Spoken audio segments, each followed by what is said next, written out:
Warning! The Stone Age Gamer podcast includes a lot of bad language. Cover your motherfucking ears.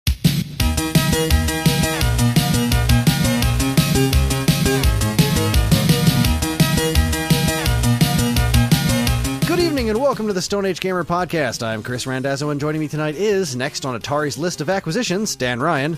I'm so excited. That's fun. I didn't even know.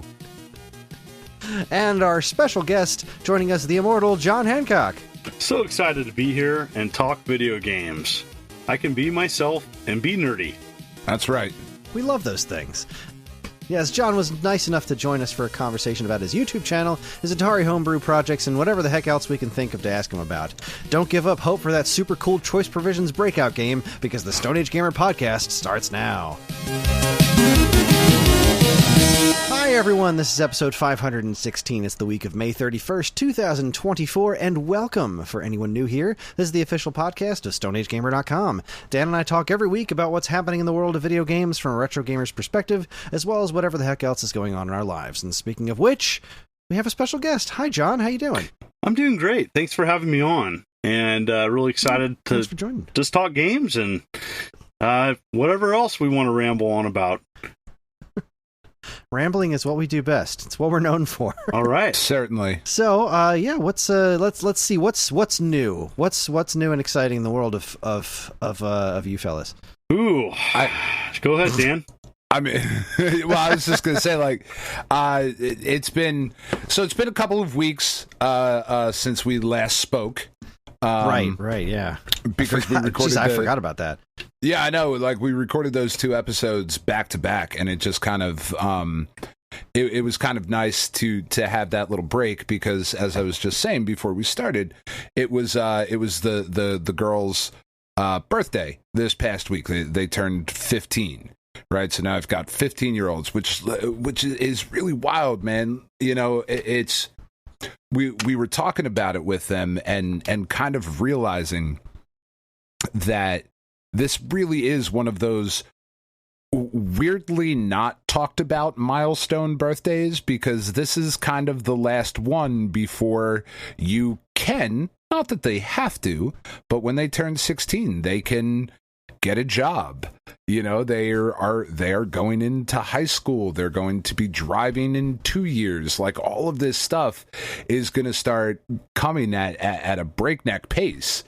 You know, so it was just kind of weird to sit there and be on the precipice of that and have that realization and that conversation with them.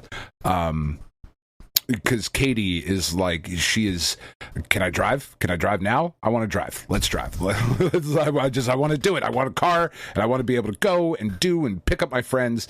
And like, she has the idea, kind of like you, Chris, with the minivan, right? Of like, I'll be the one to go pick everybody up. I'm like, yeah, well, I'm the one who has to buy you the car to do that. So like, maybe pump the brakes on that a little bit. Oh, yes. You know, like, it's yes. But that was me in school too. Like, once I got my very first car was a 1977 Pontiac Le Mans 4-door. Yeah. So I could fit 958 people in that thing. Yeah, like, it was just a boat. And it was stupid, and I should have never had it, because it was a 350 V8. It was a really dumb thing to give to a 17-year-old, because I got every ounce of that 350. I got a speeding ticket in the first week that I had my license. Like, the cop pulled me over, and he knew my family, and he was like, dude, what are you doing? Because it was on a dirt road, like, in the town I grew up in, and there was obviously, like, I wasn't being stupid and, like, racing down a highway or where there were kids, but it was like a 35-mile-an-hour road, and I think I was doing like 90 or something like that, like, just something absurd. And he was like, I should take your license from you. You've had it a week, you jerk. It's like, yeah, no, I know. This is a bad idea. But like, that's the direction that my kids are headed in, and we decided for their present that we were going to redo their rooms and, you know, build furniture and paint paint and move stuff. Like I'm exhausted. Like, because my shoulder has been doing much better. Like the tendonitis is way less than it used to be. But boy, howdy, did it start coming back over this like last week that I've been building desks and painting and moving furniture. And like, we went out and found some old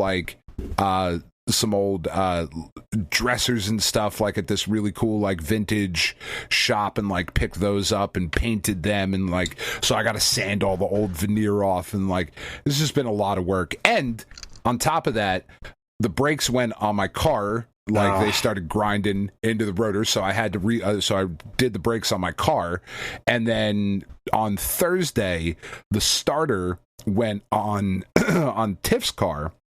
So Thursday replaced the starter in her car after a week of building and painting, and I'm just like, oh man, I'm really glad I'm off on Monday so that I can just watch a wrestling pay-per-view on Sunday night and maybe sleep until like 8:00.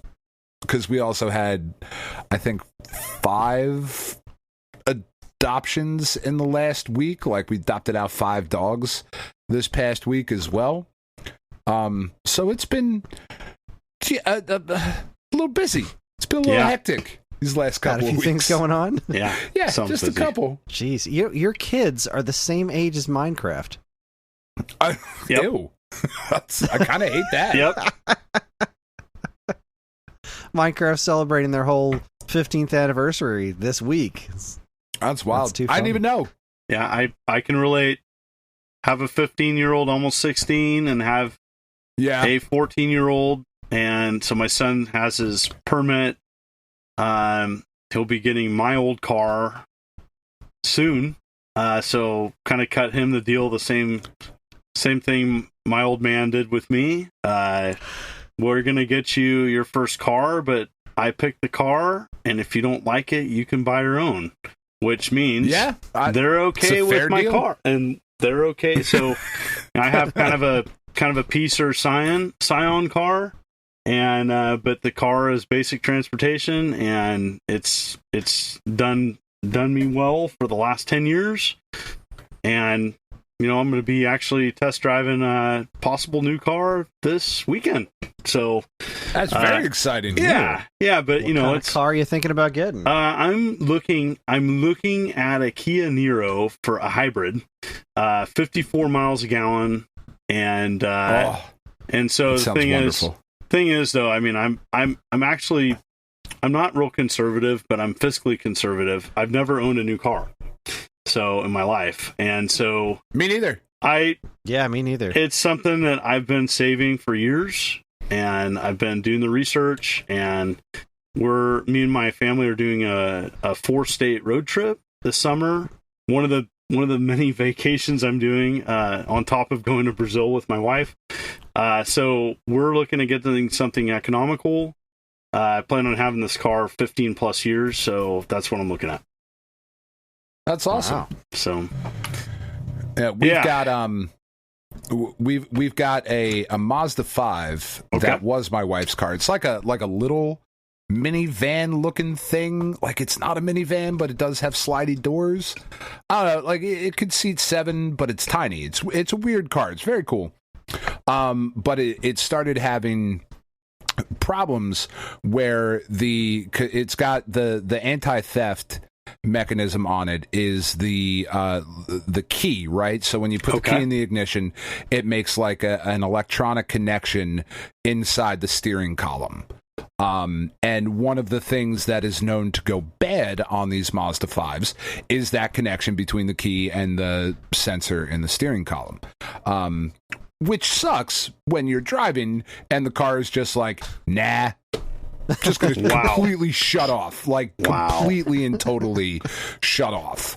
And there's just nothing you can do until it decides to make that connection again. Like, you got to just wiggle it in the right location. So that's next on the list of things to fix.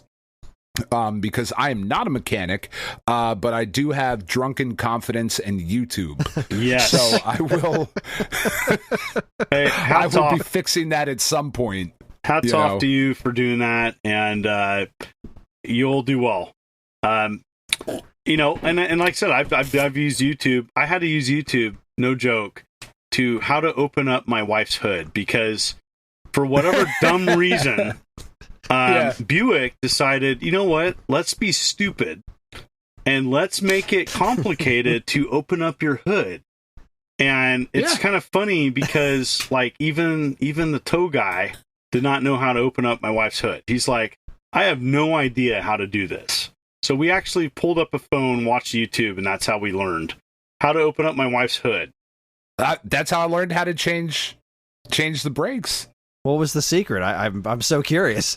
So it's like a 2-part mechanism on a Buick Enclave, and it's like hidden. Why not? So like normally, like on a hood, there's like a little lever you can see it. Well, you can't see it on an Enclave. You have to like feel around for it, and it's so dumb. It is. I've laughed now because it's like I know how to do it now, but it's like it's so silly. But you know what? That's kind of the world we live in. It's like sometimes we can't make things simple. We have to change them to make them complicated so that people want the simple again, so we can sell them the simple again. That's right. Playing the long game. So yeah, because if there's one thing in your car you want to be complicated, it's opening the hood so you can like fix anything. Yeah, yeah. Well, that like the hardest part about fixing stuff, like doing the starter on Tiff's car, because we bought her. So like we started having problems with the Mazda, so we went and got somebody that she was working with had like I think a 1993 Toyota Camry or something like that. Okay. Like just but it, you know, it's one of those things like you can fix it and it'll run, you know, pretty much forever. But it like.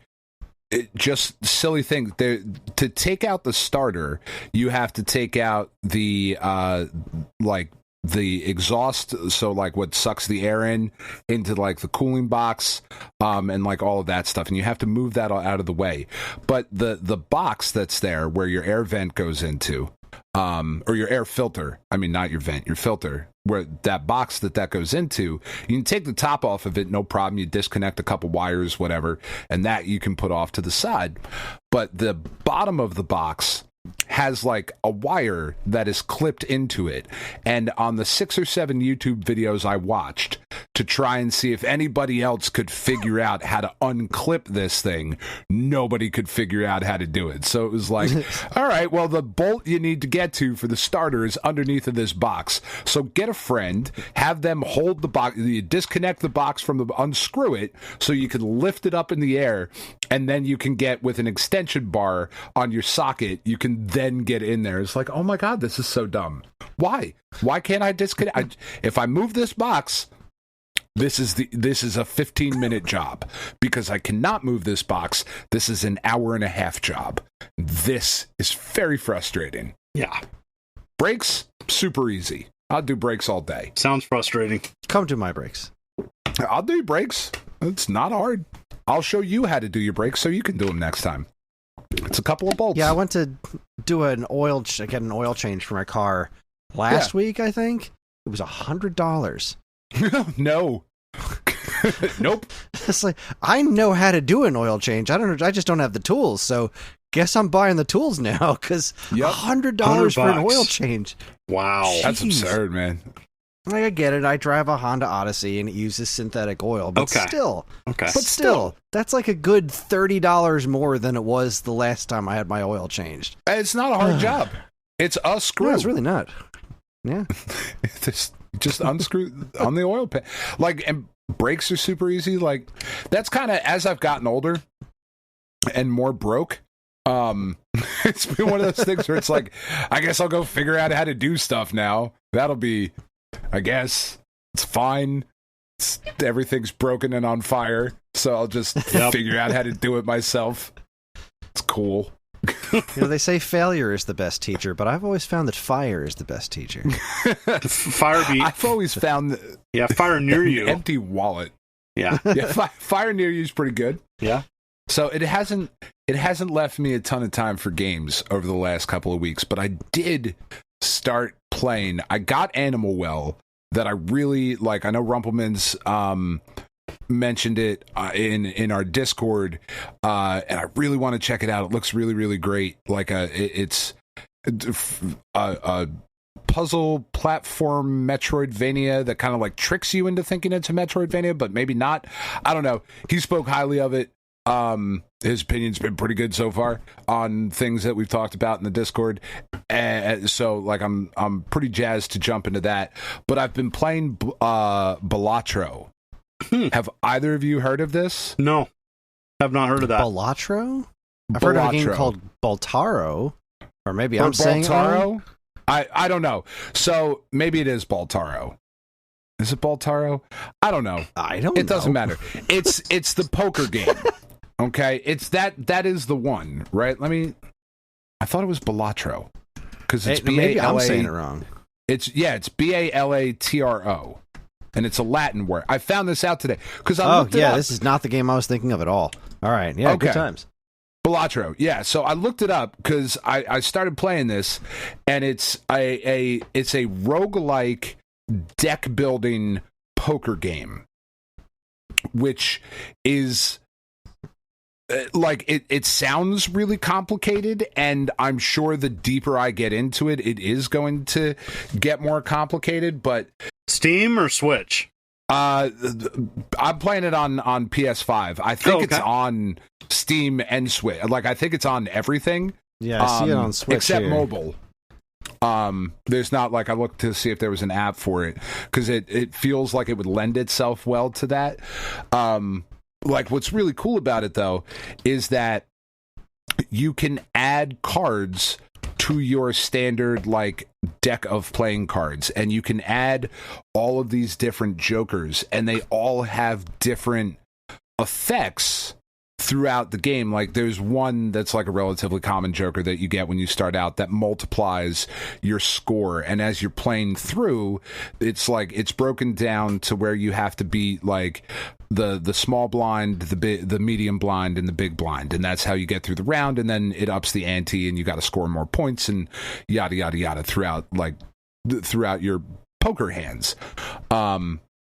So there's like multipliers, and then there's another joker where if you have that joker in play all the time, it increases the size of your hand, but it goes down every subsequent round. So you, instead of having, a standard hand of cards, you'll start with like 15 cards, and then the next round you'll have 14 cards, and that sort of thing. It's just this real, like, it's an incredibly addictive game cycle, and it's just really, really fun and interesting, and I like playing cards. I'm a degenerate gambler at heart, which is why I don't gamble, which is why I play gacha games on my phone instead, because that seems better than going to Atlantic City and spending money in the casinos. So like I don't play poker out anywhere because I would be destitute.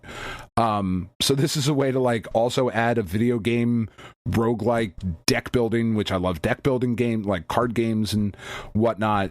It's this really fascinating game that I didn't know how to pronounce, so I looked it up, and apparently it comes from the Latin word for jester or buffoon, so a joker card. It's Balatro. Okay. It's really awesome. Like, it's just a really, really fun game. I think it's on sale right at the time of this recording. It's like $11, $12, something like that on the PlayStation Store. And there's definitely kind of like Vampire Survivors, right? Like, there is absolutely $5 worth of game there. Yeah. Like, you know what I mean? There's absolutely $10, $12, $15 worth of game here in Balatro. Like, you will get, if you like cards, right? If you don't like playing poker, then obviously this isn't for you. But man, it's just really, really fascinating. Really cool game. Yeah, it's funny you bring up Vampire Survivors because that's one of the, I've been working like 60 hours a week, so my game time is like limited. But I love Vampire Survivors. One of my favorite games of all time is Robotron 2084, and Vampire Survivors just dropped that Contra DLC content. Oh my god, it's so good! And that's pretty much all I've played this week. So I mean, that's my jam. There's also a indie title published on Switch upcoming. So May 30th, Goliath Depot drops. Goliath Depot, yes. So I got a review code for that too. Steam, that game's great. Yeah, it's a great game. It's on Steam right now, $7. It's a $7 game. And the best way to describe Goliath Depot is like, it has 80s arcade vibes. Plays a little bit like if Mappy, Donkey Kong, and Hotel Mario, the weird CDI game that actually didn't suck, was combined, you would get Goliath Depot. And it definitely has like modern game aspects to it. 1 or 2 player. It's got 40 levels. You collect coins throughout the levels to continue. And there's a boss fight after every 10 stages. You have to shut doors. And when you shut doors, it sends out like a, I don't know, sonic wave or something to stun enemies. Enemies respawn. And anyways, really cool. Check out Goliath Depot. How far into it are you? So I'm on the second world. I got past the first one. Yeah, that's where I am too. Yeah, and I died. And then I'm like, oh, okay. And then that's about when my kid was wanting me for something, and that's when I put down the Switch and helped my kid, and didn't get back to it because I had, adulting and family and all that. And it's what sucks when you get older. You have more money typically, but the money's not yours. The money goes to bills, and the money goes to kids, and the money goes in one hand and out to something else that's not yours. Yeah, it's one of the things that like Kris and I have talked about as we've gotten older too. There's so many games that come out where it's like, man, that looks really dope. Like, I really want to play that. But who has the time anymore? No. It's my gaming time. I play a lot of like what I call, and I don't think I'm the one who came up with it, certainly, but like I just maintenance type games. Like I play Puzzle and Dragons. I've been playing that on my phone for almost 12 years at this point, 11 years, something like that. I log in every day, do a dungeon or two, roll some stones to get a card, like whatever, and then I do that. I play Marvel Snap all the time because it's quick. Like I can still get the gaming fix in. This Balatro thing is cool. It's very rare that we'll have time to sit down. And like I played through Sea of Stars last year because that game was just so amazing, and I just was like, no responsibilities for the next weekend. Yeah, I'm just gonna put 45 hours into that this weekend, and Spider-Man 2. But it's so rare to get those opportunities. Yeah, that these smaller kind of maintenance games, like I play a lot of MLB The Show because I can jump in, play a game of baseball, open a pack of cards, be like, oh, I got nothing, great, and then dip out, and then I'm done, and I'm not sitting there going like, oh man, I really want to play Final Fantasy VII Remake and Rebirth and whatever the next one is, but wait, I don't, when? Yeah, my answer's never. Yeah, I've considered considered real heavily driving out to Target and picking up a copy of Paper Mario: A Thousand Year Door, because I never played the GameCube original, and I just thought to myself, there's just no way. There's just no way I'm going to get to do that. I mean, really, the only way I get to play many games, at least lately, has been because it's literally my job to. Like, the only games I'm playing are the ones that I'm working on reviews for. Which woe is me. I have to play video games for work, but also like there are other games I'd rather be playing right now. Well, that's not entirely true. Like I got the review code for Goliath Depot, and we talked about it on the show. I guess at this 2 weeks point, ago, 2 weeks ago. I like it. I like it a lot. It's just, it's not, there's something about it that seems kind of off to me that I haven't quite put my finger on. I have put a little bit more time into it, and it's not quite hitting the Donut Dodo levels, Yeah, it's not Donut Dodo. It's not Cash Cow, which is the other game that. Oh my God, Cash Cow is so fun. Cash Cow is like if Miner 2049er was on acid. So it's my way of describing Cash Cow. It's like someone. Yeah, if that game was on acid, then it would be Miner 2049er. But anyways, back to I think Goliath Depot. I think it doesn't benefit itself with that name. No, the name is terrible. That's exactly what we said last time. Yeah. I think the main character looks a little bit like AVGN. I don't know if that's doing it any service. It's just kind of a nerdy, dorky guy, and or female. You can male or female. Right. Yeah. I don't think that does it any good. But yeah, the music's great. The music is killer. Yeah. Name is terrible. And I just think the sprite work a little bit on the main character. I think could and the name change is it's like, to me it's like a solid 7.5 out of 10, maybe 8.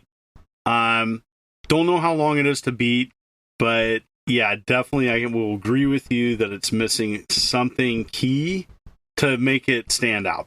Yeah, you articulated that pretty well with the artwork. I think there's just something's just not quite grabbing, because you look at there's been this wonderful resurgence of these kinds of games like Murtop and Murtop's Cash awesome. Cow, which I love Murtop. Murtop's a good time. Yeah, and they have these personalities that remind you of the old arcade games like Mappy or Q*bert, or like these just kind of specifically offbeat things. And I don't know what it is about Goliath Depot besides the name. There's something about that aesthetic of that main character. I didn't really think about it, the main character, but I think that's a big part of it. Like, what exactly is the unifying theme for all the stuff that's happening in the game? You know, like, it's just missing that one something. Yeah, personality. Which kind of irks me, because it is a really good concept. And you're right, Hotel Mario is like, I've been saying it for ages. That's not a bad game. It's not a great game, but you get a controller that's not a CDI controller, and you can actually play that game and have a good time with it. For quality CDI games, which there are some, but not many. Hotel Mario is amazing, but part of it is you're comparing, a good game to terrible. Like CDI just didn't work, It definitely was. They lost I think Philips lost like a $1 billion with on the CDI. That's a lot of dollars. That is a lot of money back then. Yeah, that's like, I don't know. That's like 4 Cybertrucks. No, sorry. That's like 10 Boeings, right? Sorry. Okay. Yeah. I'll stop. You don't have to. It's okay. You're in a safe space here. Okay. Yeah, no, seriously. Sorry. Like Phillips just man, they like crap the bed. I mean, it was just bad. And so, anywho, I'm digressing, but yeah, I don't have a lot of time for games, even though a lot of my time for games is really exploring indie stuff and promoting indie stuff on my channel. I do like to promote those, and exactly what you both said. I have time for a quick in and out. I used to play more maintenance games. What is that card game that was done by the makers? I think it's World of Warcraft. What was that card game by Blizzard? Blizzard did a card. Hearthstone. I used to play that. I loved that game. Yeah, I played that for so. Yeah. If you like that, the guys who left and made Marvel Snap are from the Hearthstone team. I've been talking about I need to check that out. Is that on Steam? Is that on everything? Switch, PlayStation? Yeah, free to play on Steam. It is not on consoles. Okay. But it's awesome. I have sung its praises quite a bit, and there are certainly issues that I have with it as someone who is been into the game for over a year now, or close to a year. I forget exactly when I started playing. Steam Deck compatible? Yeah, I believe so. Okay, I'm gonna check that out, because it's awesome. Yeah, I love Steam, and that's the thing where it's I've heard a lot about that game. And Hearthstone, I played that and I really enjoyed that. That was a really enjoyable card game. Played it for, I don't know, 4 or 5 years, and then I just got burned out. And then I used to play Magic back in the day. I was one of those guys. And me too. Then I played Star Wars: The Collectible Card Game. Did that for a nice hot minute, and then but yeah, enjoyed Magic. And I'm kind of looking for just a card game. And so, yeah, I might check out Marvel Snap. Yeah, it is. It is definitely worth it. Like, especially if you're a fan of the universe and the characters. Like, they do a pretty good job of having the cards' abilities kind of mimic or mirror like what the actual heroes would do. Like, it's pretty cool, and there's a lot of really fun interactions, and it is it's not the most free to play friendly now. It was certainly more when it started, but I mean, I kind of feel like that's how all these things go, and it doesn't have to be. Like, they should be making their money too, you know. Like, there's a whole debate on the free to play and whether or not that's viable, and how generous developers should be and whatnot. And it's certainly much more of an issue now that I'm missing like 4 cards from the entire collection, and I'm never going to get those cards. It's just going to take forever to get them. Whereas when you're a new player, it's card after card after card, and you're like building up this collection, and it's really cool the way that it's done. So yeah, definitely worth checking out. I will do it.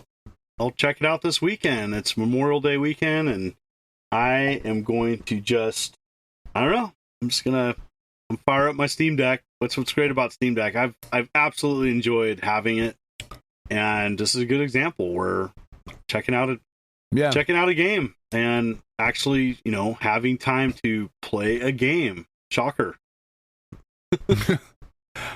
I think I would like a Steam Deck at some point. I would like an Evercade. I just don't know when I would ever get the chance to use them. You know, like we're saying, you know, the finding time, like, I don't know, I'm usually playing games when Kris is talking. I don't know what he says. You know, like, play games during the podcast. Like, no, I'm just kidding. Steam, you know, Steam, like, it's just, you say something? What? Huh? It's in the middle of something. Hold on a second. Rolling. You know. Well, speaking of Marvel, so we've been every Friday in our house is pizza and movie night, and I've been starting the kids on the MCU, and tonight was Avengers. Awesome. We finally made it to the first Avengers, which was super fun. And me being the colossal nerd that I am, I hurried to get my work done earlier in the day so that I could edit together my own recap for the kids before we started the movie. I spent way too much time making this thing, but they appreciated it. They thought it was pretty neat.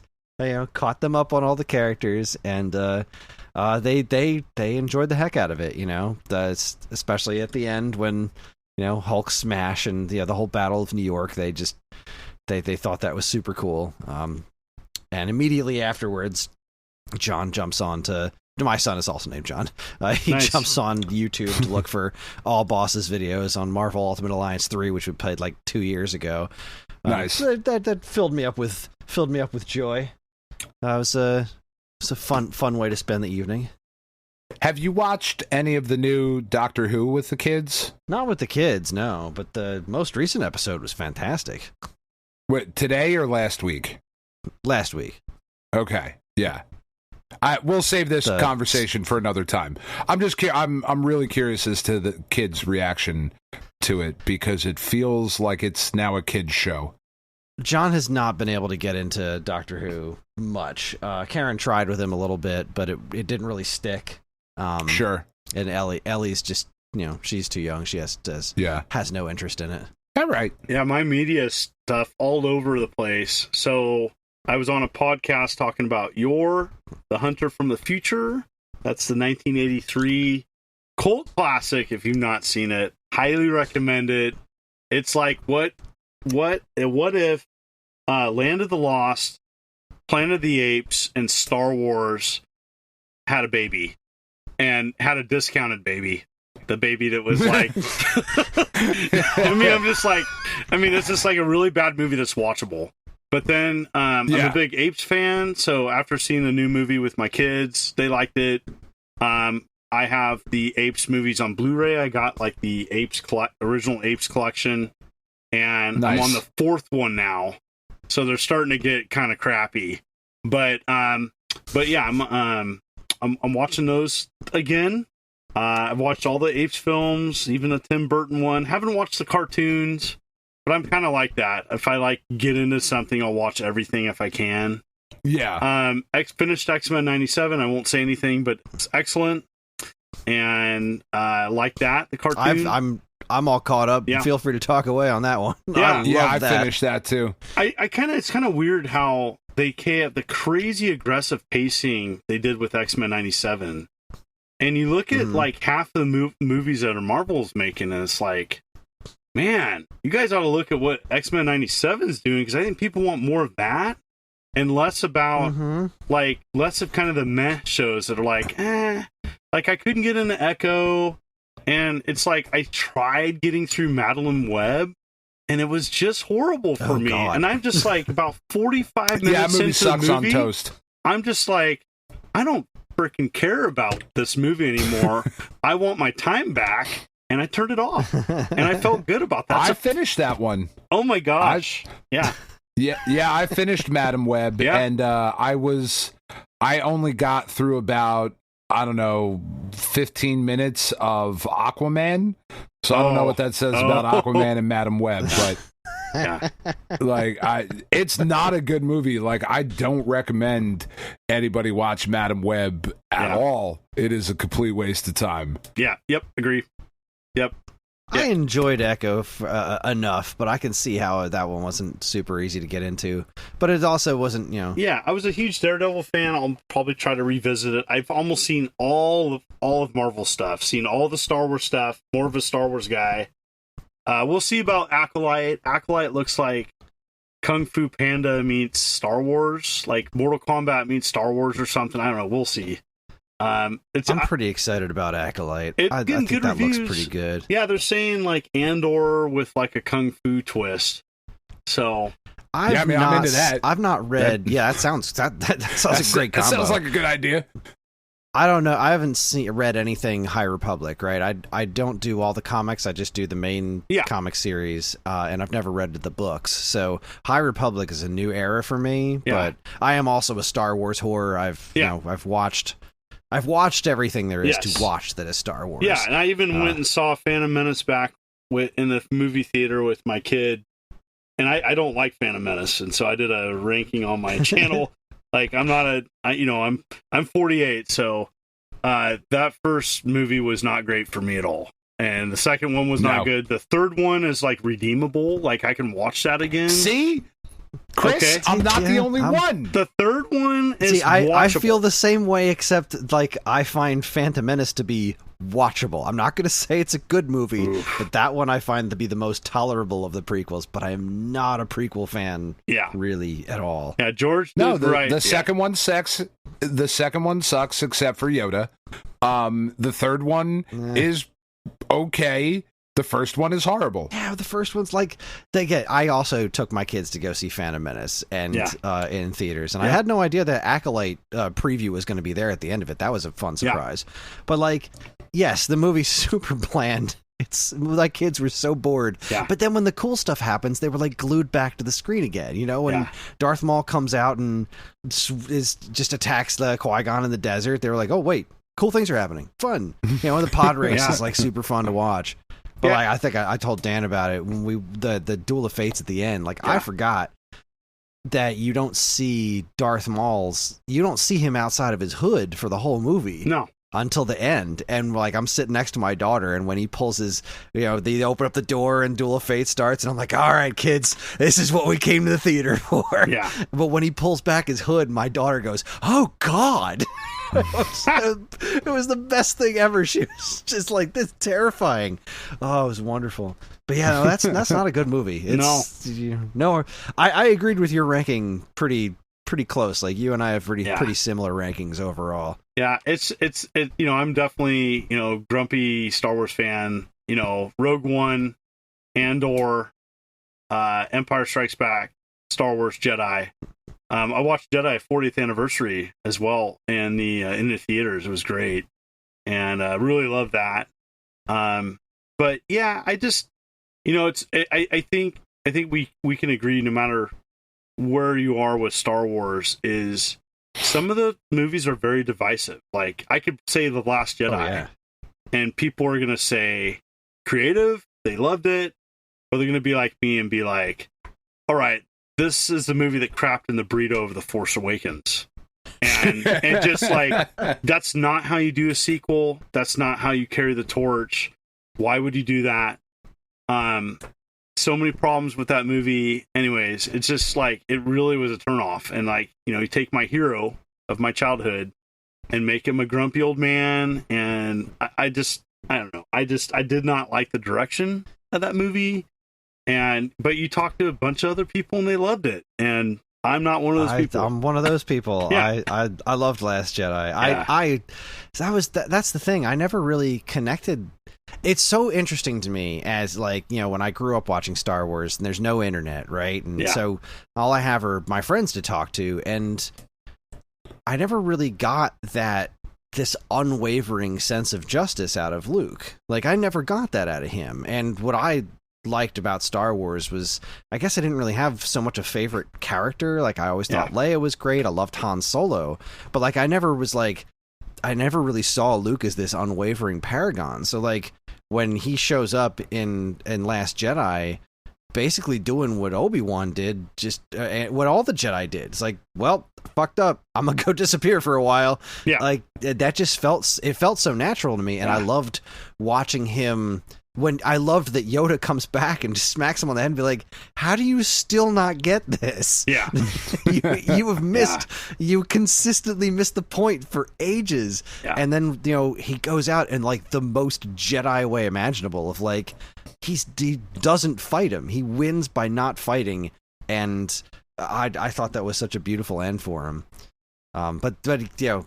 But that's just it. It is an incredibly divisive movie, and it does have some pretty serious flaws. Even regardless of how you feel about the Luke aspect of it, you're 100% right. It crapped in the burrito of Force Awakens, which I loved Force Awakens. Yeah, I like Force Awakens. As much as I love Last Jedi, it really didn't follow it like the stuff that they set up in that one, and that was kind of a disappointment to me, right? Because a lot of folks complained Force Awakens was just a retread of the first one. It's like, well, I mean, yes and no, but what's really going to be interesting is what comes next, right? Because now we're back in a similar starting point, so where does it go from here with the stuff that's different? And then they were like, never mind, what's over here? Yeah, oh god. Yeah, the craziest part is, hey, the Empire's chasing us. Let's go to another planet. And like that whole aspect. Oh my gosh. But and not tell anyone. Like, you didn't have to tell Poe the plan. You just had to say there was one. And there you go. Movie solved. Like, you don't get all these stupid offshoots. You don't. It was just this failure of communication on so many levels. It was so frustrating. Yeah, Snoke getting punked too. Like that fight scene was good, but the flow of the movie was all wacko. Like, I actually liked that fight scene. That was actually pretty cool. But it's weird that he got punked. It's like, okay, you introduce a villain. No, you're gonna kill him. And it's like, it was weird. And, if they had done something there, if they had the foresight, him being killed off like that could have been really cool if that somehow led to the setting up of Palpatine returning, right? Yes. If they had some sort of like, oh, I thought he was the villain the whole time, but he wasn't? What? Like, there was some sort of interesting build or reveal out of that, but the whole Palpatine returning just kind of like got slapped in there. And again, I like the concept of him returning, because if you're going to make this into a whole like, oh, this is the cap on the Skywalker saga, which was never a thing before that movie, then having the villain that's been there since episode 1 all through the rest of them come back makes a degree of sense. But they did nothing to set that up. Nope. And now we're getting shows like The Bad Batch filling in the blanks, similar to how Clone Wars fixed the prequel trilogy's problems. It's like, you can't just rely on the TV shows to fix, just make good movies. I know you can. I've seen you do it. And I like that you said that, because I think I know we're rambling, but it is an issue. Marvel needs to stop filling in all the blanks and take a nod from X-Men 97. Okay, be more direct. Don't have to do. So the problem with Clone Wars is half the episodes are crap. I'll just say it. Oh my god. Okay, I don't care 100%. About Jabba's cousin or Jabba's nephew. I don't care about that. I don't want to see that. That's dumb. That is quality backstory. I don't need a 3-episode arc about a droid leading a bunch of kid Jedi through nowhere that has nothing to do with anything. Yeah. And I was expecting Bad Batch to be better, and it wasn't. It was the same as Clone Wars. Like, there was some Thank you so much for saying that. Yeah, so Bad I've Batch seen so much is crazy praise for that show. Any better than Clone Wars. It was disappointing at times. I don't care about what's the Alpha clone? What's the Omega? Omega? Omega needed to die off on the first season. Okay, I'm sorry. I'm sorry. You know what? The more she was in it, the more I was like, I'm out. And I watched every single episode, and Omega didn't do it for me. It's really cool how that show ends, though. That would have been more intriguing, seeing that more at the very end of the show. I won't ruin it. Just the end of Bad Batch was good, but half that show was crap, and the other half was disappointing because I think sometimes Marvel and Disney they tease you too much with, hey, we're gonna really dive into this and give you a serious story, and then don't. And then it's like, oh my gosh, like you tease too much and you don't move along that needle enough. I think that's their challenge after the Thanos and all that, the arc. Like the second wave of Marvel movies have just kind of missed the mark for me. Like, after the big old battle of the conclusion of all the amazing Marvel movies, I'm just kind of meh. Like, okay, they come out and like I don't know if I care anymore. It's like I don't know where they're going. Yeah, I'm a big fan of the Marvel stuff. I'm still very much enjoying everything, but especially now going back and rewatching the way it started with the kids, it's clear to see that there is less of a direction. Like we just finished Avengers, and with the post credits or the mid credits scene where Thanos is there, John turns to me and looks at me and is like, I know who that is. Yep. And I'm like, yup. And those were great. So we're building towards this, crystal right? You clear see this. Art, they had direction, and hopefully they can get that back. Aside from all that, I'm super excited about Deadpool Wolverine, or whatever the title is. Absolutely. Yeah, that's going to be amazing. It's also, not necessarily, supposed to be tied to anything. It's like, hey, we're bringing Wolverine back because it's going to be funny with Deadpool, and I think people know what they're going to get. And I love that the director said you didn't have to do a bunch of backlog to watch this movie. Like, you can go in, and if you know who Deadpool is and who Wolverine is, you're going to enjoy this film, and it's going to be funny, and I can't wait to watch it.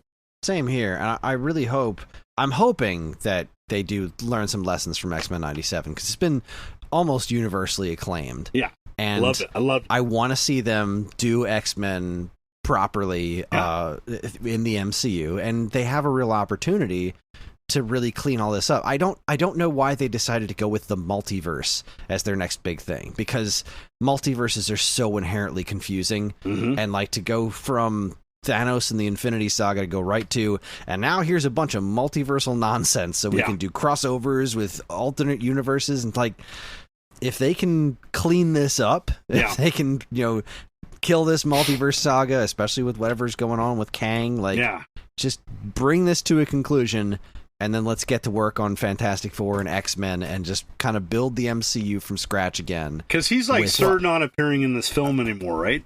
Like, because of all his like outside of Jonathan Majors isn't. He is done. Yeah, right? he's out, but I don't know that they're done with the character. He's a super easy one to recast, right? Because he's a multiversal guy. He does not have to look the same. We've already seen Loki 35 was an Kangs. alligator.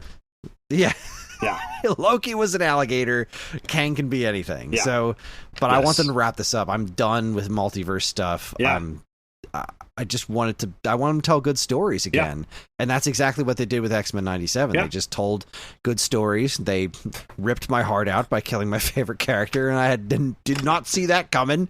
I was sad for a week. Nothing's dead forever, though. But Leech is your favorite character? Yeah. That's weird. Yeah, Leech, nothing's dead forever. That's If they're following the comics, then what they set up there at the very end, I know it's coming, and I'm looking forward to it. I think they kind of ran into that, like, there was this idea that no matter what we put out, you're going to watch. So the multiverse kind of made sense for a little bit of like, we can do all this crazy stuff because everybody's going to watch every single thing that we do, and it's all dope, and everybody loves everything. Like, we can do no wrong. And they got a little big for their britches, a little bit. Yes. And like, now you just course correct a little bit. Yep. I'm super excited for this Daredevil Born Again show that is, being shot currently. Like, Charlie Cox is incredible as Daredevil. I'm very, very excited to see where that goes. I did think it was interesting. The dude who played Luke Cage, Mike Coulter, came out and he was like, I would return to play Luke Cage, but like, I would definitely need to see a script first to make sure there's like a point to it. It was like, who exactly do you think you are, sir? You have done zero. Like, I like Mike Coulter, but like, come on, man. You've done nothing since this.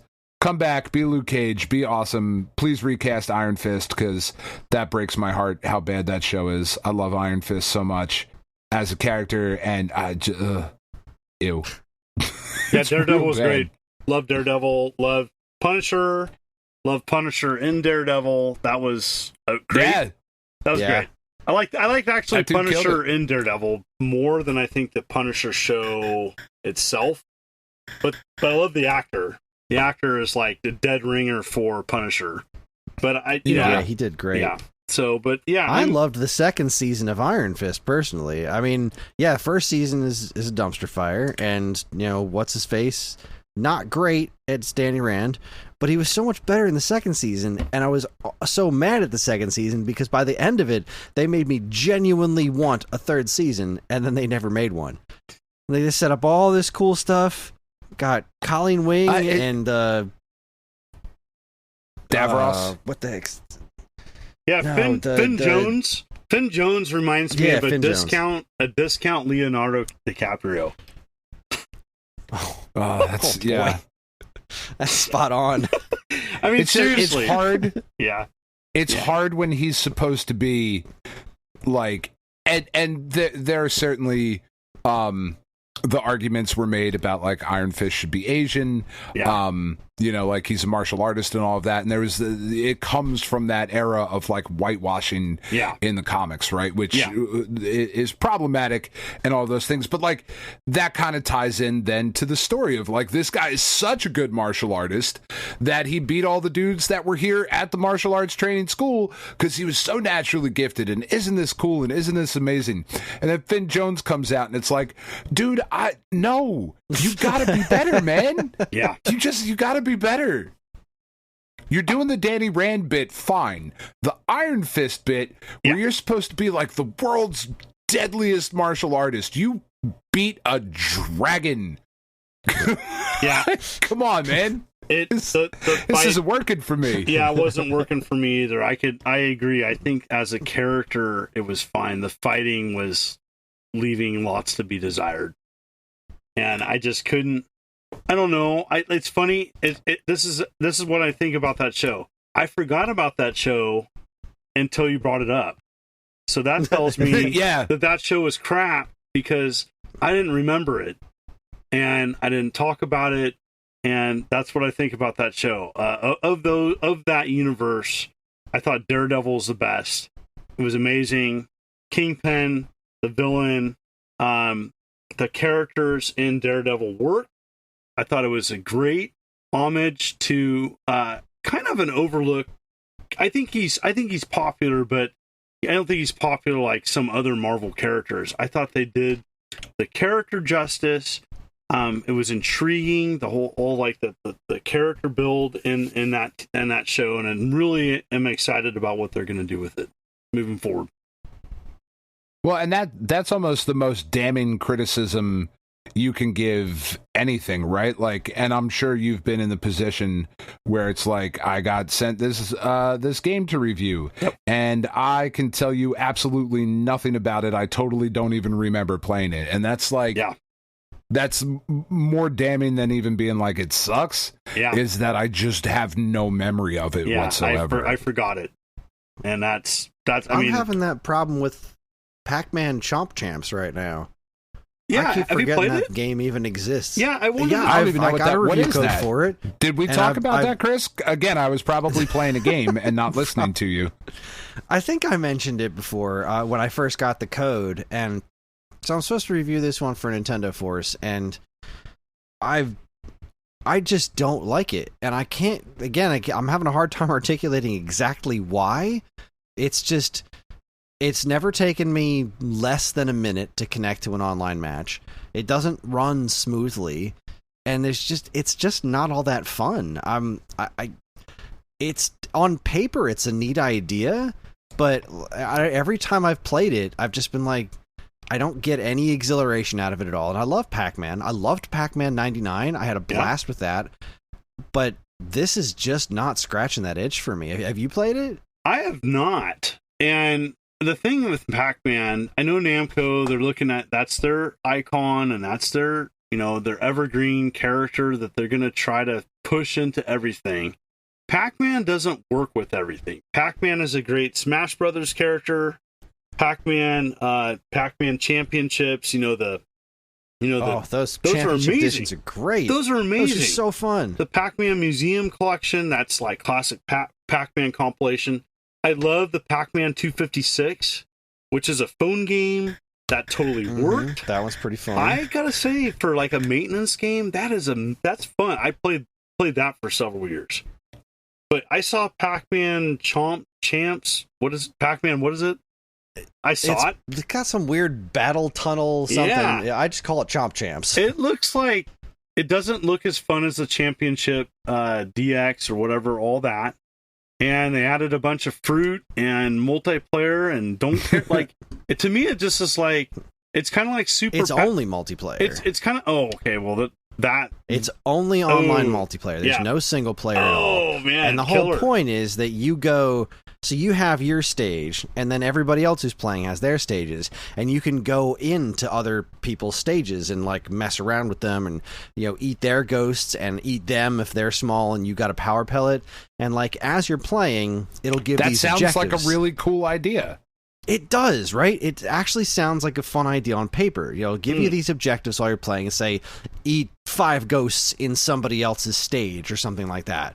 And so you try to pull those things off, but there's something about the way it moves and the lack of kind of communication of what it is you're trying to do that just it just doesn't work. It just falls flat. Every time I've played it, on paper, the notion seems like this should be a lot of fun, and then I get in there, and it's just extremely soulless and bland. I give them props for trying something new, but yeah, that doesn't sound fun.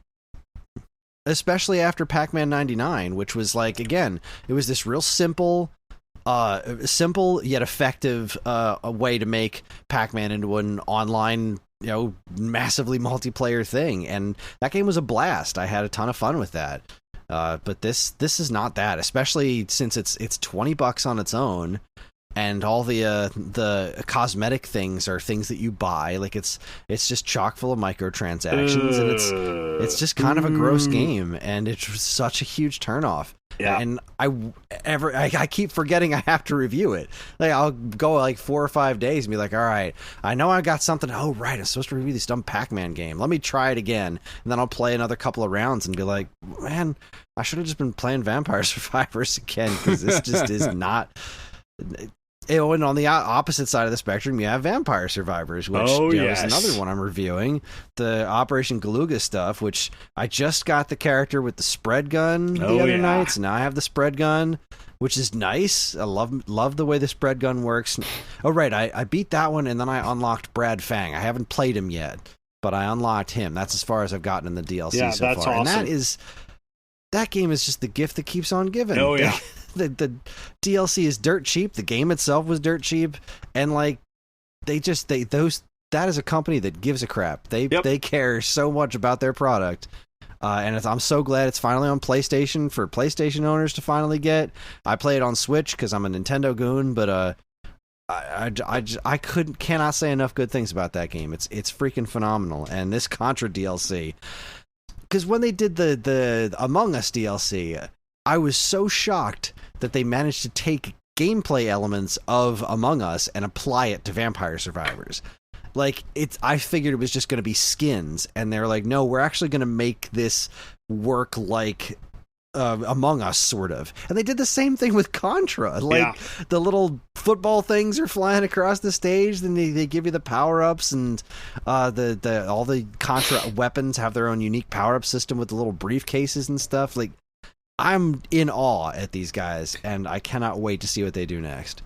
So, but the big question is what would you like to see them collab with next? Oh, boy. Like, if you had a dream Vampire Survivors collab, what does that look like? Mega Man. Oh my God. Yeah, Mega that's Man. it. Yeah. Nailed it. Oh my God. Perfect. Because you get the bosses, you get the insanity, you get the weapons. So, like, so many weapons to choose from. You could beat a boss and then get their weapon, and that would be the way you would get different weapons. And then that's how you'd unlock characters. So, like, you would, I mean, I don't know. That's my initial thought is Mega Man. That would and be Capcom's great. certainly not doing anything with it. Oh, make me sad. Am I wrong? You're not wrong. I was so excited about Mega Man 11. I was like, all right, we're back. Let's see what's next. Oh, nothing? Well, that sucks. Oh, I liked 11. Oh, wait, you forgot, though. They did a collaboration with Minecraft. And they did... Oh, did they? Right. They did. I covered it. Mega Man it's X. bad. Yeah, they did like a 3D... It's bad. It's bad. It's like... I'm not a 3D Mega Man guy, so I'll start there. I know some people... Good for you if you like it. I'm not gonna poop in your burrito. If you like that, I'm sorry. But Mega Man is a 2D is a 2D franchise, and it's done well for 30 plus years. I'm probably 40. I don't know, 30. I'll just say 30. 30 years. Yeah. Next Make year, us feel better. Next year will be 40 years. Okay, I'm old. Okay, so Jesus. it's 40 years. I don't like any of that. Yeah, Mega Man will be 40 years, 85, 86. So, okay. It's a 2D franchise, and it doesn't work in 3D. And they tried to take Minecraft gameplay and apply it to Mega Man, and I hated it. It's a skin. It's bad. Don't like it. Mega Man's 87. I'm glad I missed it. So we still have some time before it's 40. Yeah. Well, thank yes, God. that also did. I'm not a 3D Mega Man fan either, but Mega Man Legends doesn't really play like a Mega Man game at all. Like, I don't think I haven't seen anything that is actually let's take the Mega Man formula and put it in 3D, because Legends was just a completely different animal. Yeah. I don't know what. I don't think it's the kind of game that works in 3D, just like Contra. No. Like, I don't think Contra works in 3D. It works great in 2D. Yeah. But every time they tried to make that thing 3D, it has not gone extraordinarily well. Yeah, it was a trend. Everything was going to 3D, and games were going to that 3D. That was the next dimension that needed to be explored, and it definitely was a difference. And selling a new game because it was something new, and it doesn't work for everything, and just didn't work for me. And there's several franchises that tried it, and it's kind of like comparing apples and oranges a little bit, but it's kind of like when your favorite rock band decides, hey, we're going to make a grunge album. And everybody's like, no, don't do that. Okay. It's like when Def Leppard made Slang. Okay. Yes, that was their grunge album and it sucked. So go back to your rock, and that's what they're doing now. So, all right. Not for nothing, I would pay good money for a Pearl Jam bluegrass album. Yeah, I mean, that's just to hear what it sounds like. Yeah, Pearl Jam. I mean, when bands get older, they can explore and do different things. It's when a band tries to do something trending that's not in their wheelhouse, that's when it sucks. All right, well, we should probably take our first break. So we're gonna step aside real quick, take a quick break. When we come back, we're gonna talk about what's new at Stone Age Gamer and cover some week-old news. You're listening to the Stone Age Gamer podcast from Geekade.com. Stick around.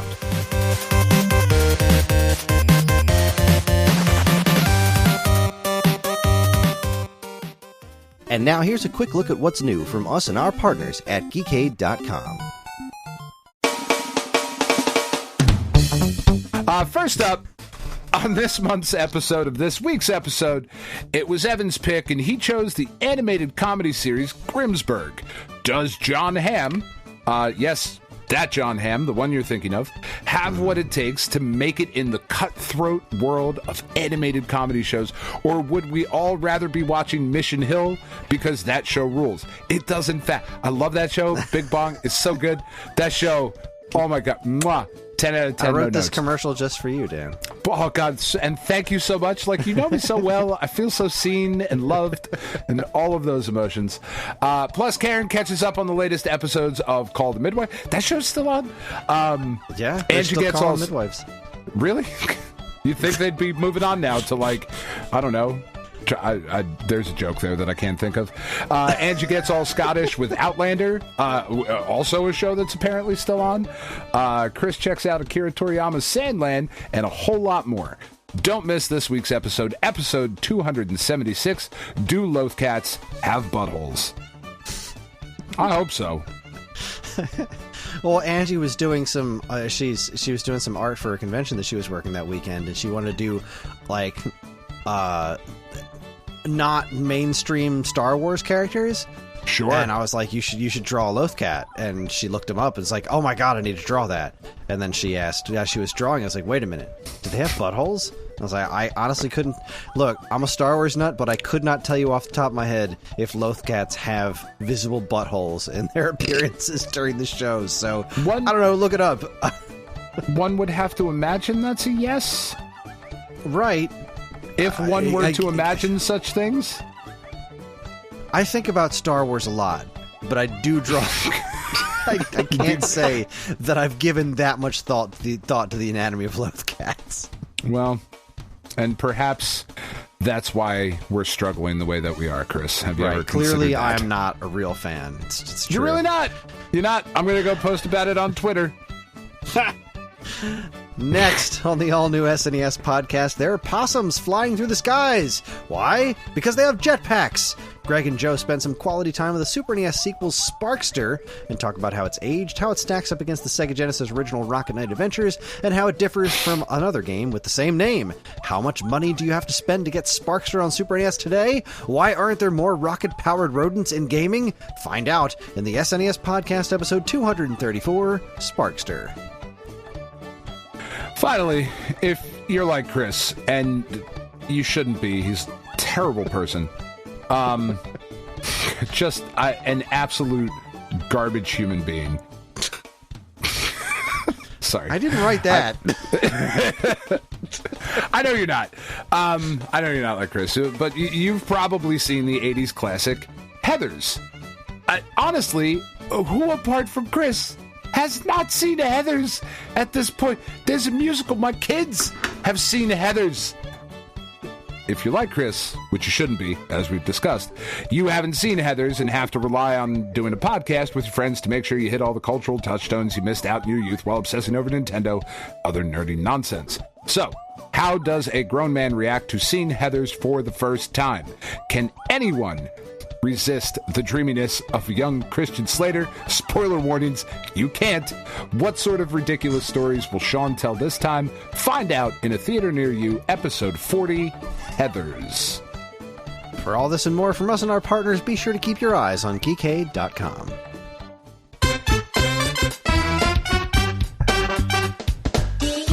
Okay, we are back, and now it is time for a little segment I like to call What's New at Stone Age Gamer.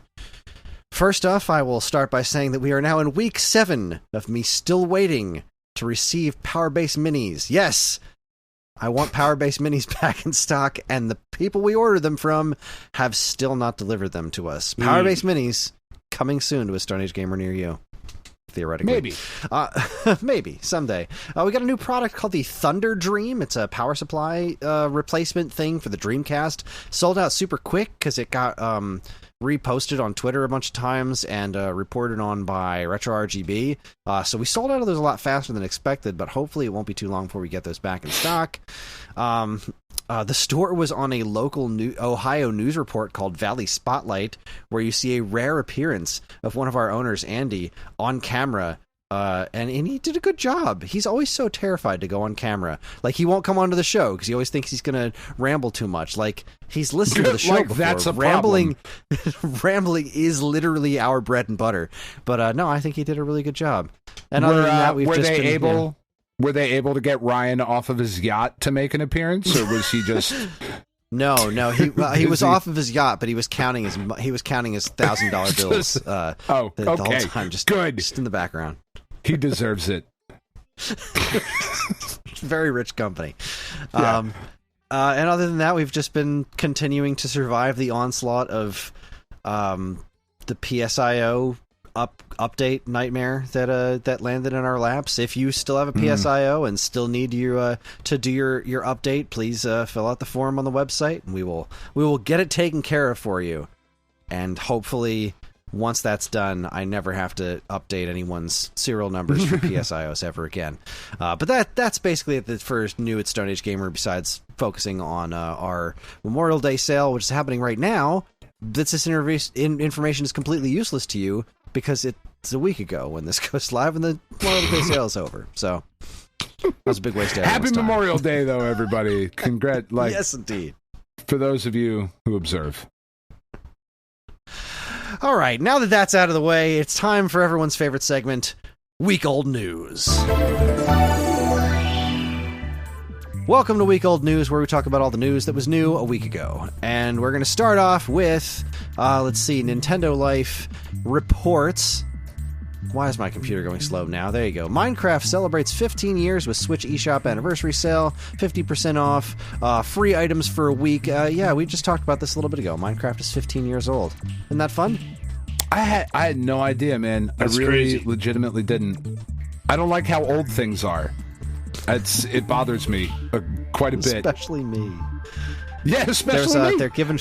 They're giving away a free item every day for 15 days. I think there's still 5 days left as of this recording, and they're all each one is an individual wearable item that is based on whatever was happening during that year of Minecraft's existence, which is pretty neat. Yeah. So is one of them going to be a pandemic mask? I'm not even saying that to be shitty. I'm just curious. No. I had the same question. It's like, so for 2020, are they going to do a mask? Well, I mean, maybe. I guess the question is, was that what was going on in Minecraft at that time? Because, the first one was a cave game outfit, right? Because Minecraft in its original year was called Cave Game. So every item has been about, what was new in Minecraft during that year. So, I don't know. So when did Microsoft buy them? Is that $1 bill going to be for that year? Stack of cash? Sorry. How do you make studio closure into an outfit? Just a bunch of sadness. Yeah. Oh, boo. Oh. Well, anyway, moving on. Has there been a week that we've done this where we have not talked about some sort of studio closure? I don't think since we've started doing Week Old News, there's been a single week that's gone by without some sort of catastrophic. It's been a theme this year, right? It's been gross. Companies. It sucks. Yeah, companies overbought and ballooned because they thought, during COVID or post-COVID that was moving forward, and it just seems like it's sad. Yeah, I mean, I know Embracer Group. Didn't they sell? Yeah. Didn't Embracer Group sell? Yeah, sell part to Nintendo. That's a story coming up in a couple of posts here. Okay, yeah, sorry. We'll definitely be touching on that. But they sold to a couple of different folks. They've been selling off some of their properties piecemeal since they haven't really been able to follow through with what they were hoping to be able to do. Yeah, they're going to still be around. They're just breaking up into 3 companies. I know this is not week-old news. That's like more like a month old, but they, so they'll be, instead of $1 billion company, they'll be like 3 multi-million-dollar companies, right? With ridiculous names too. Yeah. All right, God forbid. I hope they survive. You know, I think it'll be fine. I think they'll be fine. I think that they'll... Wouldn't it be such a shame if they fall apart and crumble into nothingness? Yeah, I think they're doing this, just looking at it and kind of following them. I know that they're doing it to reduce debt, and I do think they have the right mindset. And they did purchase a board game company, and I know that like they're really trying to reduce their debt. And I think that's always smart when a company's doing that. And they're big enough. I think they'll be fine in the long run.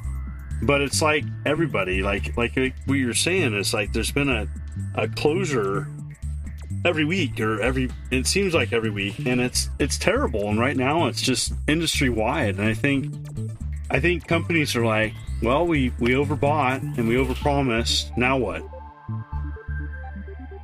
And now we might make a little bit less money. Yeah, we could make a little bit less money, or we could cut a bunch of jobs, and that would make our short-term gains look really great, and that would please our shareholders. Yes. And, like, that's the part that's one of the many parts about this whole thing that is very difficult to look at. And speaking of difficult to look at, and companies that are great at taking people's jobs, IGN is reporting that Activision is opening a new studio tasked with creating narrative-based AAA franchises. I mean, okay. I don't trust this at all. Activision is one of those things that really breaks my heart, because Activision was the first third-party company. Activision, when it started, was this wonderful company that made these great games on Atari.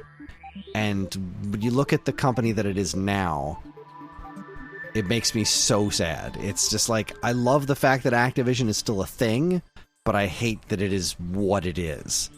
I don't know, sure, create a new studio with narrative-based AAA franchises. I guess it's nice to see that some of the AAA space is taking a look at the way gaming is right now and saying, you know what, people actually do like playing single-player games. Not everything needs to be a constantly monetized live service. Yeah. I guess we'll see if that actually pans out. But, I think that's the challenge you bring up, is that you have AAA titles that cost a ridiculous amount of money, and then you have, so you spend a ridiculous amount of money on a AAA title, and then it bombs, and it's like it's enough to take out a game company now. And then on the other hand, you look at Steam release dates, games on Steam, that's a whole other funny joke that we could talk hours about. Steam's releasing games every minute, seems like, and it does feel that way. It's from like starving indie companies, and a lot of it is garbage. But then there's that. Then you have like a hit like Vampire Survivors, or you have a hit like what's the one? It's like an underwater.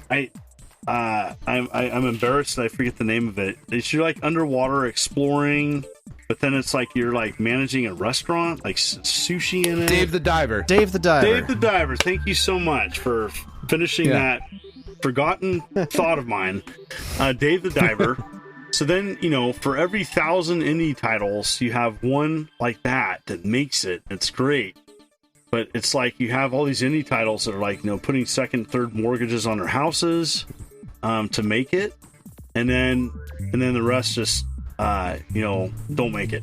Like it's crash and burn. It's so sad. So I don't know. I have a soft spot for the indie companies that are just barely making it by, and it's a tough spot right now. It truly is. I guess we'll see if the AAA industry if it rights itself. I haven't really been interested in much in the way of the AAA space for a very long time, outside of Nintendo's output, and even then, it's such a different animal. Like a new Zelda game feels like a completely different kind of product from something like Assassin's Creed or Call of Duty. Yeah.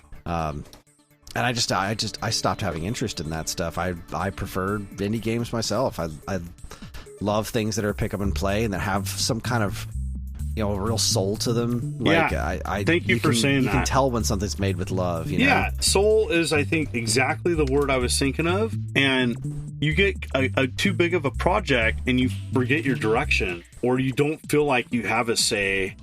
And this happened a lot with LucasArts when they first, when they started getting into trouble with too many projects. And I see that in the AAA scene right now. There's too many games being made that have lost their way, that are soulless, that really, at the end of the day, they just combining all these ideas together, it doesn't always work. Not everything. There's some great AAA titles out there, but there's too many of them.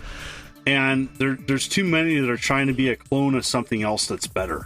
Well, and there just has to be some sort of course correction at some point. Like the state of the world currently cannot sustain these business models of, like Chris says it all the time, but like endless growth forever. It's just, absolutely. I was shocked. I hate my local grocery store. We have talked on this podcast about ShopRite quite a bit. I hate ShopRite. They suck. I went to get just whatever I needed to get, cat litter or something, whatever, just run because it's around the corner. And while I was there, my wife, her blood type is Dr. Pepper. So she was like, while you're there, nice. Grab me, I need some Dr. Peppers to take to work. No problem. I'll grab you a fridge pack of Dr. Pepper or whatever. It was $10.48, I think, was the price for the Dr. Pepper. It's like it's for soda. That's what? It's sugar water. Over $10 for a case of soda for like 12. That's just it. That's just insane. And if I have to make a decision between some soulless, like you said, John, some soulless AAA game, or did you say it, Chris? I don't know. Again, I don't listen when Chris talks. No soul. He said no soul, and I'm in agreement. We have too many soulless games that are AAA titles. Like that's for $70 when just to get something to drink, I got to spend a seventh of that. Like, that is just untenable. Anyway, sorry. Well, and you could, I hate ShopRite. Yeah, you could also dilute and say, we're going to go to convenience, and so we're going to get entertainment that's cheaper, that's better. And you know what? If a 70 game, I think people are like, there's so many choices out there, so many games. I'm going to go to something that's cheaper and better, that's going to entertain me better. And if it's $70, it darn better be a dang good game with a lot of content. Yeah. Or I'm not getting it. I'll wait for it to die or to go on clearance, and then I'll pick it up. Yeah, if I'm going to pay full price, then it's got to be a game that I look at and say, okay, I can already tell this is something special. Like, I put the money in for the physical edition. I've Kickstarter backed Sea of Stars. I absolutely do not regret that purchase in the least. That game was so very special, top to bottom. I wasn't thrilled that Tears of the Kingdom was $70, but you better believe I got $70 worth of play out of that game for absolutely sure. But yeah, I don't see a lot of I don't buy a lot of full price games because they just don't strike me as being they don't have that value to me. I bought RoboCop, and it wasn't full price. I think it was $50, or I think it was $40 or $50 when I got it, and it was worth that price. Actually, part of the reason why I got it was I heard it was good, and I didn't hear that from because it's RoboCop. Well, it was RoboCop, but I heard it from friends who were grumpy like me. They're like, they don't buy crap. They're going to wait for a good game. And I said, hey, you know what? That new RoboCop game is actually pretty good. And I picked it up. I didn't beat it, but I played it through Christmas break, and I enjoyed it, and I got my money's worth on it, and I'm glad I picked it up. But that's a blue moon. That used to be more often. That's the exception. That's the exception, and that's a problem because There's so many games on the market, and I just think they're stepping over one another. And it's just, there's so many, like, my backlog's ridiculous anyways. I think that's the other issue, is people's backlogs is huge with good games. So it takes more to stand out to compete against something that I already own in my collection. Yeah. Like I had the thought. Like, I was just saying earlier, Paper Mario. Like, I've never really played a Paper Mario game before, and I have the original N64 one, but I also have the original one through Nintendo Switch Online. So I could just play that if I even had time to play a proper RPG right now, which I don't think I do.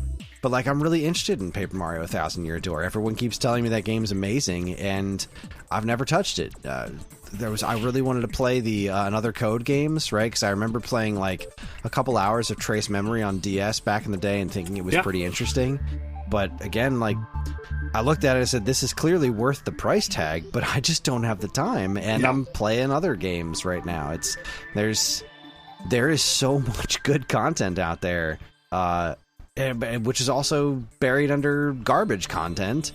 It's just gaming's in such a weird position right now. Lots of garbage content. I mean, we're talking, there is just, I mean, you go on the Switch eShop, go on Steam. God, how many clocks you have to scroll past? How many hentai games need to come out every day? I mean, seriously. At least 5. Yeah, I mean, it's like, okay, it's not my thing, but I'm just like, it is ridiculous, the amount of garbage that comes out on both Steam and eShop, and at some point it's tough to slog through. I have a good friend, he's a big Steam guy, and I sometimes just text him, hey, what's good?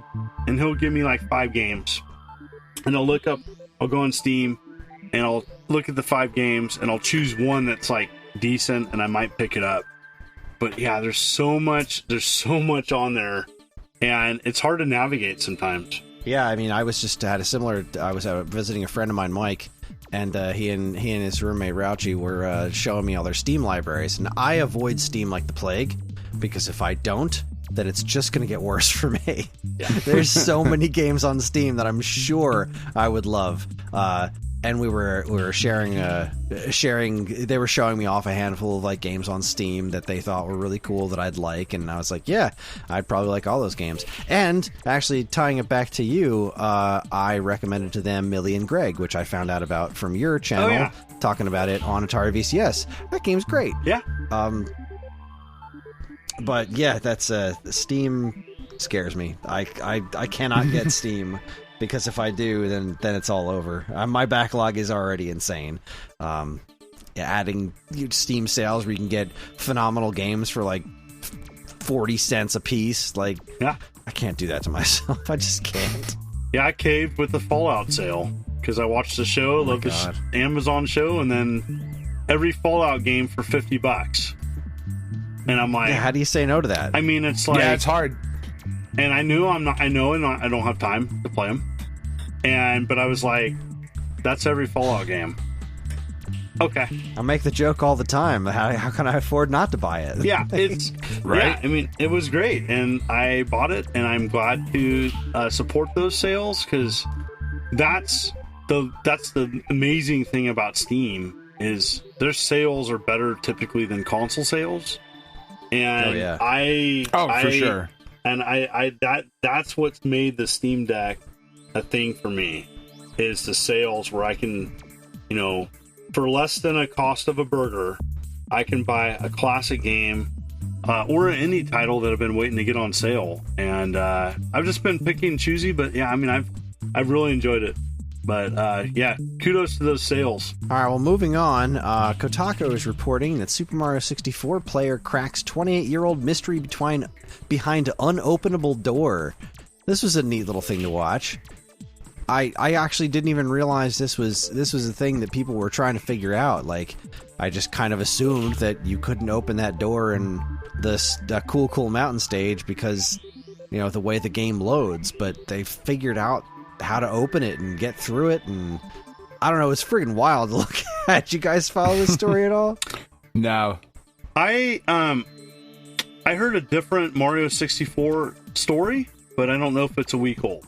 But yeah, no, this sounds cool. So what was behind the door? Basically just a bunch of geometry. Okay. Because just opening up totally a door. Worth the expense and effort. Absolutely. It's just love it. It's really fascinating. But yeah, there was another Mario 64 story just happened. This time extension reports someone has just beaten Super Mario 64 without pressing the A button. Yes, that's the one I heard. Yes. What? Yeah, what the heck? It took 86 hours. Jesus. And I love that this is a thing. Yeah. I love that people like this exist. Yeah. But what? 84 hours. What's crazy about Mario 64 is it's like there's people that have beaten it that are blind that use, like, I guess, people telling them how to move. I mean, there's so many different ways of playing that game. And, to have people do the first time of something in that game now, just fantastic. It's still happening. Yeah, there's so many people that have fond memories of that. I mean, that was the N64. That was what the N64 was built around. And that's awesome. That was a great story. When I heard that, okay, someone beat it without jumping. How is that even possible? I can't even wrap my head around it. It's so wild. The particular run involves collecting 70 stars to complete the game. Wow. That's nuts. And, like, I'm not even the hugest Mario 64 fan. I adore the first, third of that game. And then it just, for me, stops being fun completely past the first third of the game.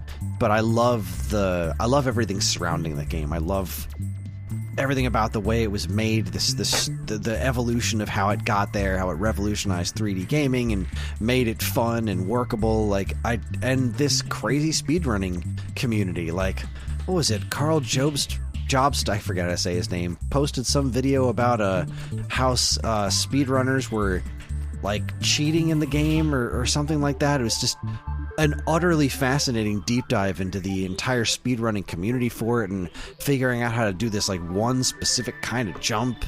It's nuts. Mario 64 is crazy that it's still a thing, and getting through the game without pressing the A button is just pure unadulterated madness, and I absolutely love that it exists. All right, this is a fun story, and I use fun in loose quotations. Time Extension reports limited run under fire for horrible Teenage Mutant Ninja Turtles vinyl release. Fun. Did they put on a CDR? I don't. Oh boy, yeah, we talked about that one a few weeks ago. That's look. I don't. Dan does not like limited run. I like limited run to an extent. I don't like everything that they've done. But the thing is, I have this record. I got this one from limited run, the regular black edition.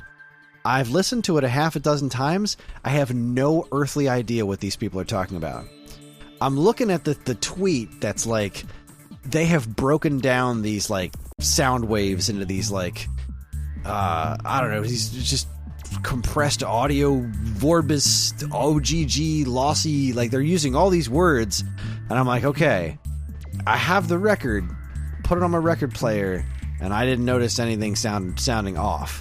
I mean, I'll take their word for it that this is maybe not the best mastering of NES music you could put on vinyl, but at the same time, I don't know about this one. I just don't understand it. So limited run to me is kind of an interesting company, because I think when they started, I think people thought, or what I envisioned them to be offering was these, games that nobody else was going to put on physical media. And what's happened is that limited run is kind of having the problem of what the game industry has as too much. But the thing that I think got limited run an issue with was, instead of making choice select items on physical media, it became a big business, and now they offer records, action figures, who knows, nostalgia on a nostalgia packaged up. And I have nothing against limited run, but I think people are looking at the volume that they're offering and seeing when they mess up and they put something on CDR that gets you mad because it doesn't play on original hardware or something else. There's becoming kind of a backlash because people are kind of done buying everything that they offer.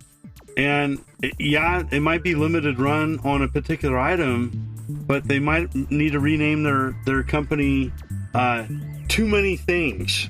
Okay, because it's just they constantly pump out things, and it's nothing against them. Like I've stopped buying from them once it took a year to get something. Okay, yeah, I'm okay with that. It takes too long to get their products beyond and their unacceptable. Quality control is stepped down. Like that Monkey Island, the Monkey Island collection. I bought that big dumb box of Monkey Island, and like I can't use the games that came with it, and which I knew was a chance I was taking when I bought it because I'm a Mac user. But also, like, I thought the statue was really subpar, and the games listed on the side are out of chronological order. They swapped two of the games in the wrong order. Like, how did this get by everybody? Well, because I think the point of it is, right, and it's I think kind of what the issue is getting with the record as well is, and it's the thing that I rail against all the time with this kind of stuff, and like I am a collector. I collect action figures, comic books, baseball cards, the whole, like I am the target market, right? But so much of this is made, I think, with the idea that nobody's ever going to open this. Yep. We're just selling you a sealed product. The that you're foiled gonna comic keep books forever. of the 90s. Yeah, it's the same issue. Like that. It doesn't matter if the quality is there or not, because I'm not selling you that. I'm selling you this exclusive limited edition chromium cover for Spider-Man and the death of Superman and just all of this stuff, and the actual content doesn't matter anymore. So it's not even that it's not passing a quality check. It's that's not the point. Yeah. You know, we're not. Who cares if it plays on original hardware? Nobody's going to play this on original hardware. It's a bunch of nerds buying it to resell it to other nerds in 20 years. To me, I don't know. Yeah. I just think that they're making too many products. If I had to boil down, what's your big issue with limited run? Personally, I think they make some good things, but they make too many things. And at least from my experience, it took me over a year to get Knights of the Old Republic, and that's too long. A year. That's ridiculous. You know? Yeah, that's just insane. Yeah, and it impacted me to the point where I don't want to buy from them because I don't want to wait a year for a product. And there's some other companies that do that too. They offer some good products, but then it's like, it took me a year to get some things, and I'm like, no, I'm out. I just completely understand. How could you?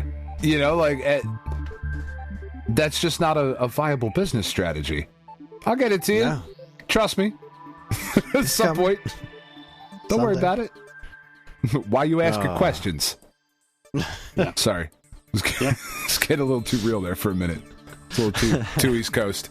All right, moving on. Another one from Time Extension here. Dreamcast exclusive Sega Tetris is back online, thanks to fans.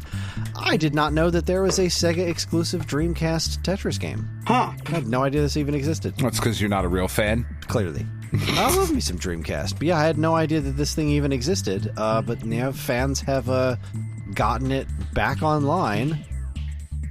And that's kind of neat. It's been translated into English, too. Okay. That is actually awesome. Yeah. Way to go, gaming community. Way to go, retro gaming community. Score another one for you guys. Gaming community is awesome. Especially working together for a goal of, like, getting something back online, or, you know, I think of, like, I know I have to bring this up and people are going to laugh at me. That's okay. When the Ouya went offline, a bunch of fans got together, preserved everything, and now you can bring your Ouya back through a private server and have every game. So that's awesome. Yeah.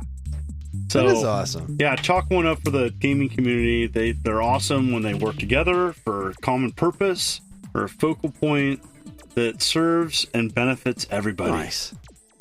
All right, another time extension headline here. We've got Mars FPGA will let you use your original carts and support legacy AV connections. So, I don't know a ton about FPGA stuff. It's something that I'm still trying to learn about. I know we at Stone Age Gamer work with a couple of the people that are involved directly with this Mars project. And this is the first part of it that's been super interesting to me, that they're going to let you use your original cartridges on this. Does it? I don't know if this, like, does it read it off the cartridge and then emulate it like a Retron 5 sort of? Like, do you dump the ROM through these little ports into it? I'm not entirely sure how this works. But I guess the other part of this that I find particularly fascinating is that it's going to support legacy, like AV outs, composite out, which I think it's crazy that a lot of these retro type systems don't support AV out a lot of the time, because, okay, I know the CRTs aren't in everyone's home anymore, and of course you have to have the digital video out, the HDMI out, but there are also a lot of people who want to play their old games on actual CRTs. Like, I'm sitting next to my Trinitron right now. I love playing those games. I love playing my older games on this TV because that's how they were designed to play, you know, and you can do all the scan lines and things like that to try to make your modern HD TVs look like an old CRT, but why not have the option to use something like an FPGA on an older TV? And I love that that's here, and I love that it's being reported by Todd, who runs RetroFrog, who also just made the super nicest standard composite cables on the face of the planet. So, like, clearly you can use his cables with the Mars, which will be a great idea, and it's probably what I'm going to wind up doing if I wind up getting my hands on one of these things, because I don't know. Again, I don't know a ton about FPGA systems. They're supposed to be like super good emulator boxes, right? Am I off base on that? Do you know about these things, John? Yeah. So Mister's one of them. Sorry, I thought we were talking about something else, but I know about FPGAs. Have several field programmable gate arrays, and what they are is they essentially are a better way of playing retro hardware that has typically less lag and better, like, 1-to-1 ratio of original hardware. And I'm sure Retro RGB would have a better answer than me. That's his wheelhouse. But I have several analog. That's their jam. They're all FPGAs. So the Super NT, the analog SG, the retro USB AVS, which is a NES. Right. Okay. And so that's FPGA. All these are typically the gold standard now of making retro game products, especially hardware. And so anytime a company can make that and afford that, typically it's more expensive than emulation. A lot of cheaper emulation products are using 10-year-old chips that are, that's just, it's a budgetary thing. But FPGA is more expensive, but when you can do it and do it right, it's amazing. Yeah, this Mars thing is looking pretty cool, I gotta say. That it allows you to do AV out, I think, is really cool and that it has this. They're gonna have these adaptable cartridge slot things to use your original carts through the FPGA system, I think, is pretty neato. I'm very interested in this Mars thing. It sounds intriguing for me. There's so many products out there, and I forgot about the CollectorVision Phoenix is another FPGA, but there's multiple things out there that dedicate or support community, and FPGA to me is the gold standard. Mister is another product. Some people love it. I haven't had hands-on experience with that. I kind of get my retro gaming elsewhere. I'm kind of a combination of like dedicated FPGA devices and or newer products that display on modern televisions or emulation. Like I'm not a purist anymore. I've succumbed to modern convenience, and I'm okay with saying that. And I'm not one of those. I'm not a person that gets mad when there's a millisecond lag or something is not a 1-to-1 exactly. But if you can go original hardware, go that route, because that's 100% compatibility. And if not, FPGAs are really, really nice, and especially if you're playing with like a modern display, they are excellent. And they have typically lower lag, or if any lag at all. So that's the other benefit of them. So yes, FPGAs get a thumbs up for me. And you do you though, man. But I emulate a lot as well, and it's fine. I mean, heck, I even play on my Ouya still. Like, I capture footage for my channel on an Ouya still. Some of it, not all of it. And it's fine. And that device is a dinosaur. So. So are we. Yeah. How dare you? Yeah. Mom's a dinosaur. All right. Retro RGB reports the NES just got an over-engineered 72-pin connector. This is the Nintendo drawer, which I like the name. That's a good name. It replaces the 72-pin connector with it's got magnets that keep the cartridge in place. It doesn't have like the death grip that a lot of newer 72-pin connectors have, so the magnets help help alleviate the fact that the cartridge is semi loose in there. It's got a sliding mechanism for easy removal of cartridges, built-in CIC lockout bypass, ensuring reliable game loading every time. This is neat. I believe that there is talk of us possibly carrying it at Stone Age Gamer. I would like to hope that we will be able to get them. I know that they're selling really well right now, but once they get their feet underneath them, I'm hopeful that we'll be able to carry the item. Because I love the front loader design of the NES. I like the way it looks on my shelf, but the actual functionality of the front loader, I have never been able to get mine to work reliably for a very long time, even with new 72-pin connector. We have been trying like heck to get our hands on the blinking light win for a couple of years now, to no avail. So it's nice to see that there are other products coming out there that replace the 72-pin connector in some sort of reliable way, because being able to plug my cartridges into my NES is something that I miss being able to do on a whim. And a lot of people, I mean, that's just a really cool product, and it fixes a problem that was with original hardware. And yeah. I think anytime, what's great about Stone Age Gamer is that you offer a lot of products that can save original hardware and utilize it even better. I know I covered a bunch of stuff for N64 that you folks carry, and it's I support all that, because when you can take hardware and it makes original hardware better, it benefits you if you're a gamer, if you can play on original hardware. That's not always available or affordable, but if you can, you're going to be able to play 100% of your games. That's the strength there. You play on original Nintendo hardware, it's going to play everything 100%. Thumbs up for me. Yeah. And, the name Nintendo drawer is awesome. Yeah. It's a really good name. What else have we got here? What else is we've got a couple of big ones. We just mentioned this earlier. Nintendo announces acquisition of Shiver Entertainment. Yep. This was an Embracer-owned studio that has done multiple Switch ports. This is being reported by Nintendo Life, by the way. And they did the Switch ports of Mortal Kombat 1 and Hogwarts Legacy, which a lot of people are like, wait a minute.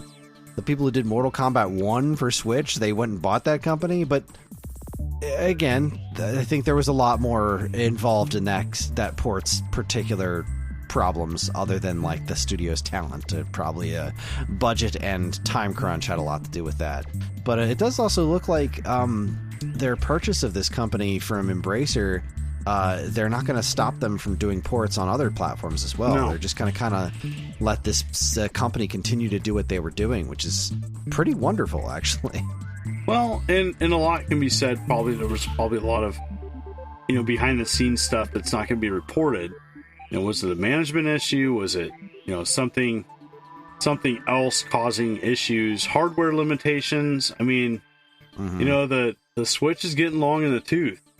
Yeah, it is. And I bet Nintendo has plans for this company to do Switch 2 development.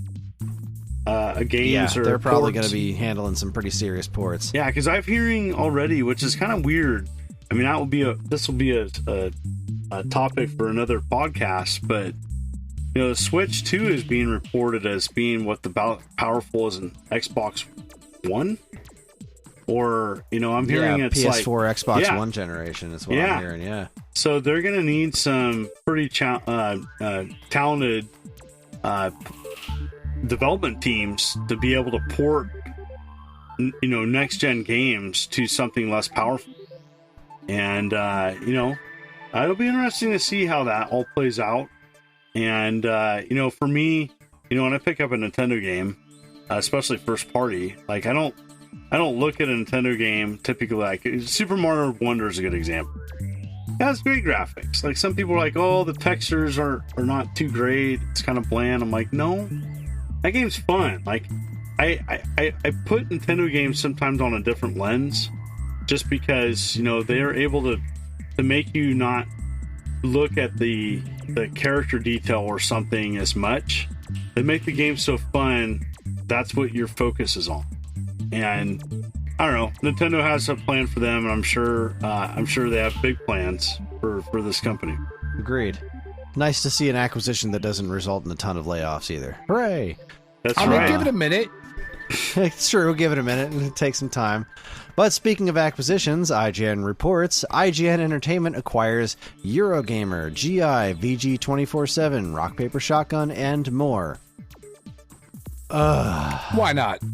Because everything should be under the same corporate umbrella. This one terrifies me. This one makes me pretty unhappy. Yeah. There is the fear of the loss of objectivity within reviews and discussion and whatnot. Like, yeah. Well, I mean, there's a lot of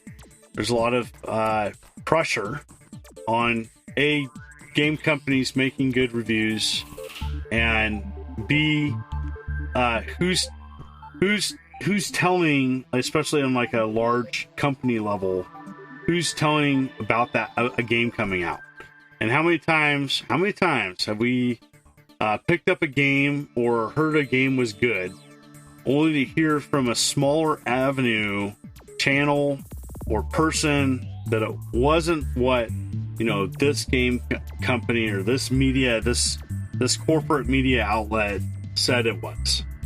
I mean, it's happened too many times. Or, and there's, I see why they bought it. But yeah, I mean, that makes me, does that mean that more and more reviews are going to be glossed over?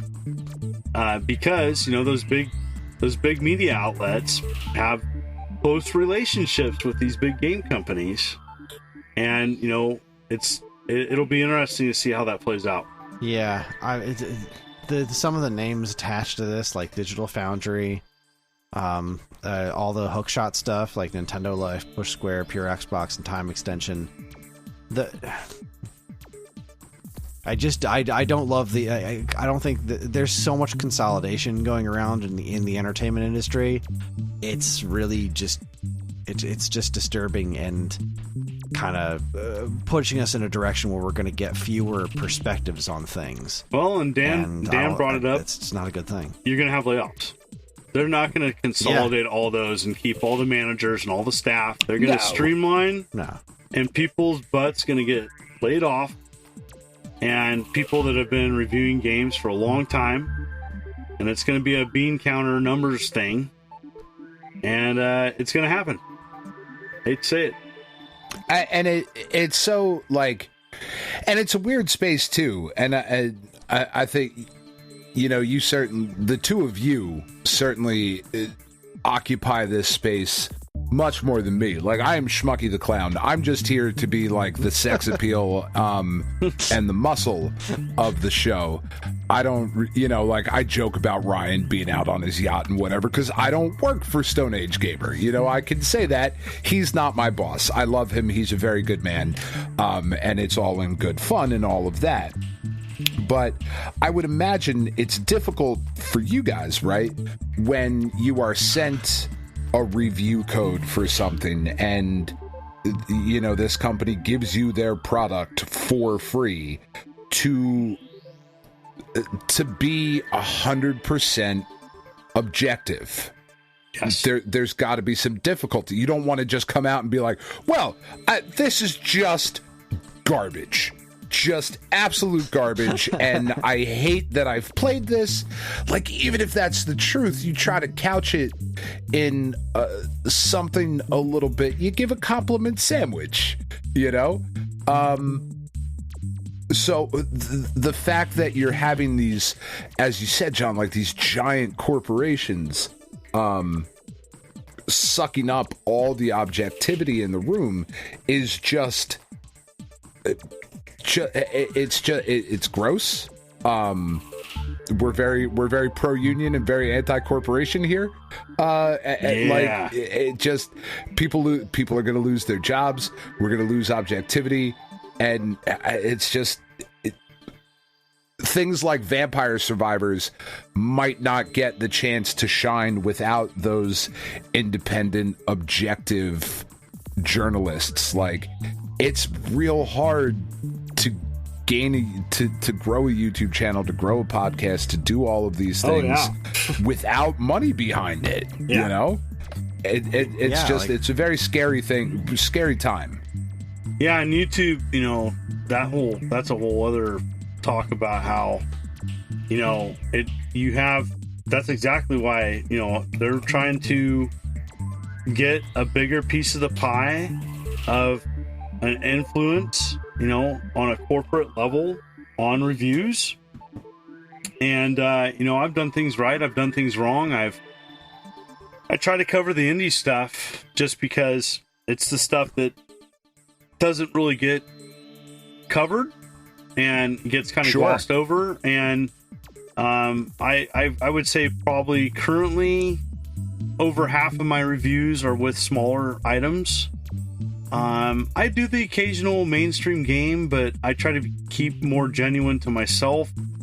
The mainstream game is not a game I'm typically going to be playing unless it's like a throwback retro. It's tough though too to there's so many cooks in the kitchen with influencers and coverage. It's just like games where YouTube's been kind of rough for retro gaming and gaming in general, at least for people such as myself. Definitely seen things change, not for the better, and it'll be interesting to see moving forward how that looks. But what I can tell you is that I'm going to continue to try to offer a voice and cover things when I want to. I don't know if I'll keep the same schedule moving forward, but I am going to continue as best I can to cover the things that I want to cover. And I can't tell you how many more times I love doing my channel at kind of just the indie hobbyist level, where I can't tell you how many times I've turned down a prog saying, I've been getting a lot of stupid phone games, and I'm just like, no, I'm not playing that. I'm not covering that. I'm not your target audience. You're just looking at my subscriber count. You don't care about me. I'm on some probably mailing list, and you're sending this out to me because you see the subscriber count and you think that I'm going to cover it because I'm a gamer. And it's like, some of these companies don't even know a single thing about me, and they don't care. They just want their game covered. And I've gotten more kind of grumpy older influencer being like, no, I'm not doing that. I'm not doing that. I'm not into that. That's no. I'm trying to be better at it. It's taken me only, I don't know, 15 years to do that. But but you get to a point where it's like, no, I'm gonna cover this, and then there's several companies that haven't sent me anything else because I covered it and I didn't say nice things about it. Brings up some stories for me for sure. But yeah. That was, we don't do a lot of reaching out to YouTubers to review products that we carry. Just honestly, mostly because of time. Yeah. But that was one of the, when we were well, putting that more and you always talk on about how difficult they are to work with, Chris. I mean, don't sugarcoat it because John's here. They're all terrible, is what he says, John. Don't listen to him. But when we were trying to get that cooking a lot more a few years back, one of the things I was really adamant about was making sure that, whatever the person's reviewing it says is their honest opinion. Like, we don't want anybody to do like glowing reviews of things we sell just because they like us, because that doesn't do anyone any good. Yeah, like that, and that's the thing that really kind of winds me up a bit about reviews and quid pro quos. Like, anything involved in sales that's not in some way rooted in honesty is not long-term good for you. No. Like, if you're trying to push something you're trying to push something that you don't genuinely believe in. Like, I do product overviews on the site because it's not really reasonable for us to do our own reviews, right? Because we're the company selling these things. So reviewing our own products seems disingenuous, so I just do overviews. But even when I do, if I'm ever going to inject any of my own personal opinions into them, it usually has something to do with how I actually feel about the product. Or I'll just not say much about it. Like, some of the overviews we've done are like, we'll get all these negative, like I did on, level height cables a while back. And we got all these comments about like, oh, these are the most garbage cables in the history of mankind. These are just cheap crap. And I'm like, well, yeah, I kind of said that in my overview. They do the job. They don't look phenomenal, but they function. Yep. And they're super cheap. Like, and a lot of people, that's all they want. Yep. They just want to take their GameCube and plug it into their TV and play a game for 20 minutes. They are not looking for the high-end experience. No. We sell HD Retrovision cables too. Like, they're also available on our site. They're for a different audience. And Absolutely. I remember some guy was really attacking us about those level height cables. I was like, look, I played Mega Man Powered Up on my TV thanks to this cheap level height cable. Yeah. I didn't have another good way of doing that, but for $15 I could buy this cable and finally play Mega Man Powered Up on my TV, and it looked great. And there you go. That's it. I show it in the video, me doing it, playing that game. That's worth the money to me. And yeah. that's kind of like how I believe those kinds of things should go. What online comments people got upset and told you how they felt? Oh my gosh. Oh, no. Oh my gosh. What? Not everybody was getting along? Not everybody was getting along. Negative? They were upset. Someone wanted to troll and express their opinion that nobody wanted to hear anyways and have an audience? Oh my goodness. I know, it's very rare to run into gosh. that on the internet, but yeah. It's speaking crazy. of which, yeah. I don't want to dive into any of these things, but it is just things I want to say out loud because they are happening on the internet as the time of this recording. And I don't want to dive into any of these things. I have no opinions on them that I feel like sharing, but in the interest of just talking about things that are happening in the world. I feel like this is directed at me. The gamers online are currently very angry about a Black Samurai and Assassin's Creed. There's an extremely gross beef between Smash JT and someone who writes for Kotaku. Again, it's not something I know much about or want to be involved in, but it's a thing that's been covering my Twitter feed for like a week, which is really odd. And there's another argument going on between this super negative Grums fella who appears to be on some sort of anti-diversity crusade, and he's really angry at somebody who is a co-founder of that Second Wind company that came out of The Escapist. Again, I want no part of these things, but that's what gaming Twitter seems to be talking about for the last week. And you missed the big problem with Paper Mario. Oh, didn't we talk about that one last week? Oh, no, not the new one. Oh, right, I forgot there was a new problem with Paper Mario. Where they have discovered that there is a character, and I've never played Paper Mario. I don't, as we've said, John, you don't know this about me. I do not like Mario games. Never have. Really never will. Super Mario Brothers 2 and Super Mario World, those are the two that I like, which tells you everything I think you need to know about how I feel about Mario games. So I did not know that this was a thing, because I did not play the original Paper Mario, but there is a character, I forget the character's name, she looks like a ghost kind of thing, with like a hat, daintily cocked to the side, that says, I realized that I wasn't their brother, I was their sister, or some effect, something to that effect. And there has been a lot of gaming Twitter that has just been like, oh my god, Nintendo has gone off the deep end, they've gone, well, and it's like, guys, okay, if you don't like that in the game, you have a rational conversation, but have it in good faith. It's a 20-year-old game, it's not new. This isn't a new thing that they did. This is the game. Like, just that clickbait faux outrage thing. Yeah. It's an updated translation. So in the original North American version of it, that statement was different. But they've updated it to be more accurate to the original Japanese version, where this character is effectively trans. And I forget what the part was that, like, a couple of weeks ago, or last week, the same fandom was really angry at them for not doing a more literal translation from the original Japanese. But now they're angry at them for... And there would be people that would get mad if they changed it. And then why would you change it? So it doesn't matter what they do, they would have pitchforks and knives for whatever they didn't do. Damned if you do, damned if you don't, yeah. And it's so dumb, and it's like, can we get upset about something like, I don't know, like, it's so stupid. But people are going to get upset about everything. There's got to be more important things to get angry about.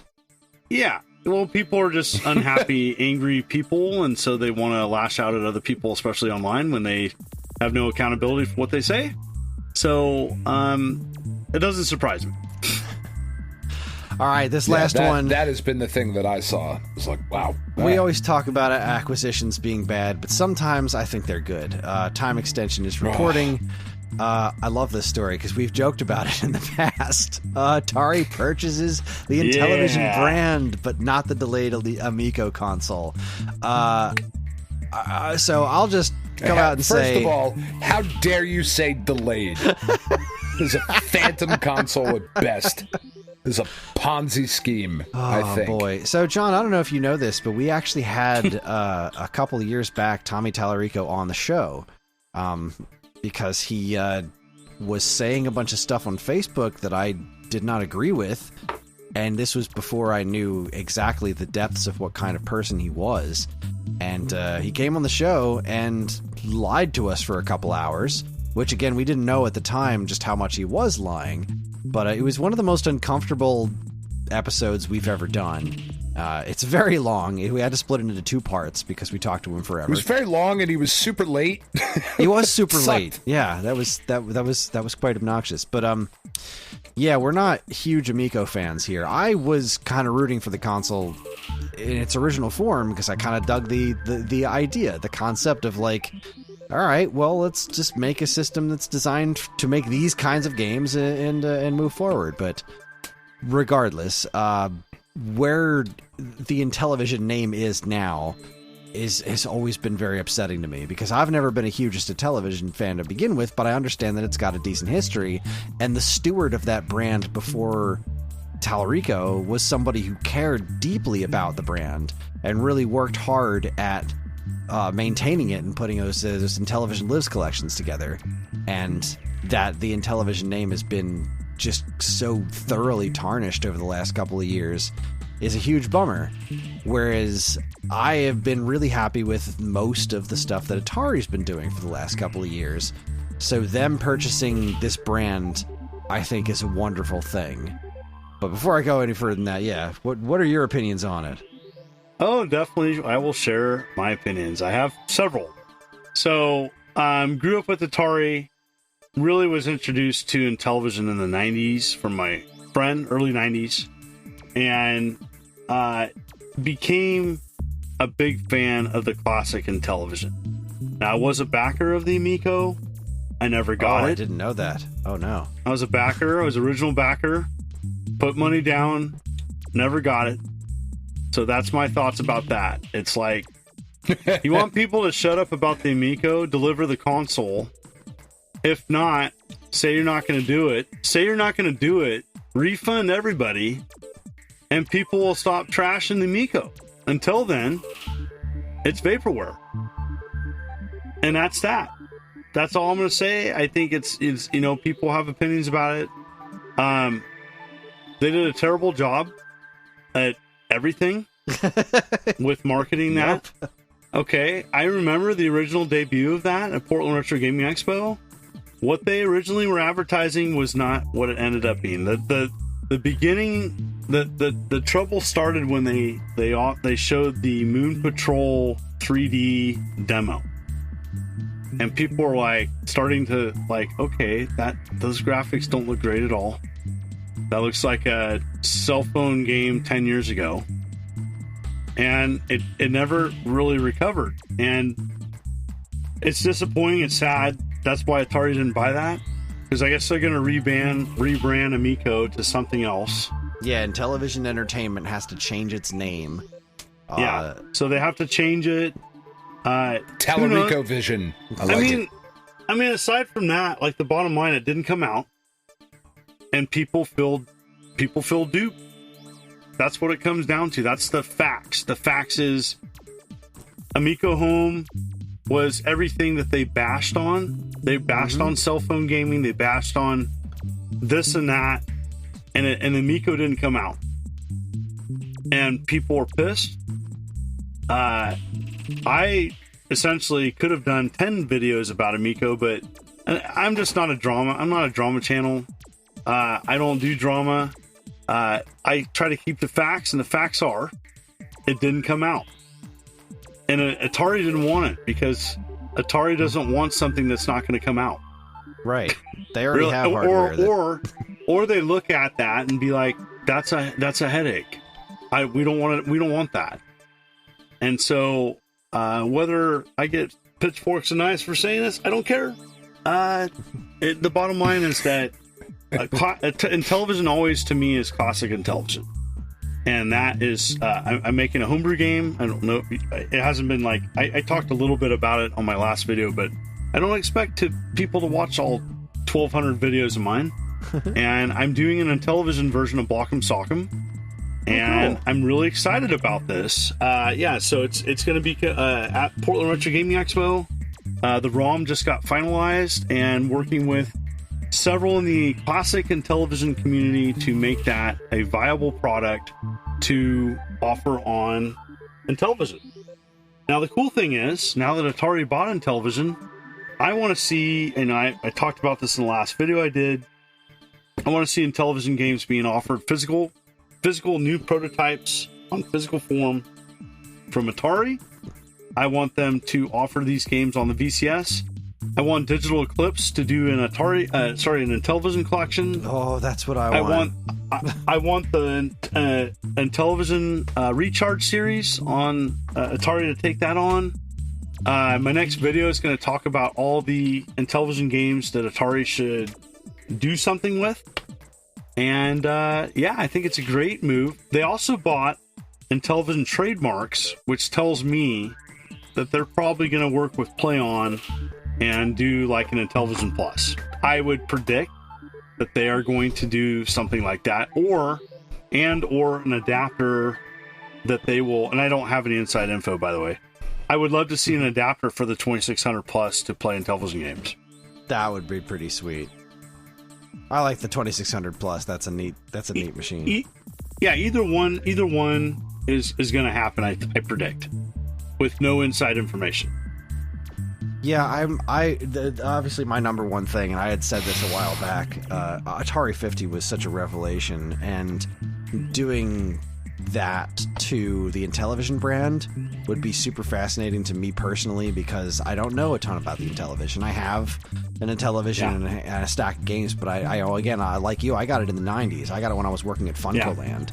I didn't grow up with one. I grew up with the Atari 2600. So television, it lasted into the late 80s, and which is crazy. It was sold in like Radio Shack catalogs at the very end. You could order them because, IMTV Corporation was a bunch of programmers that essentially bought it from Mattel, and then kept the rights to it. And so, it going full circle to Atari. Now, a lot of people have opinions about it. Some people classify it as a new Atari. And while there's some truth to that, they're doing more for classic gaming than many other companies before them have. And I'm hopeful that they're going to do something amazing for Intellivision. I think the biggest thing, Intellivision was sitting on a bunch of prototypes. Not only Intellivision prototypes, but prototypes of 2600 games that Intellivision owned, like M that never were released. Yeah, that and like some other games. So like some Dungeons and Dragons games as well that were never dumped.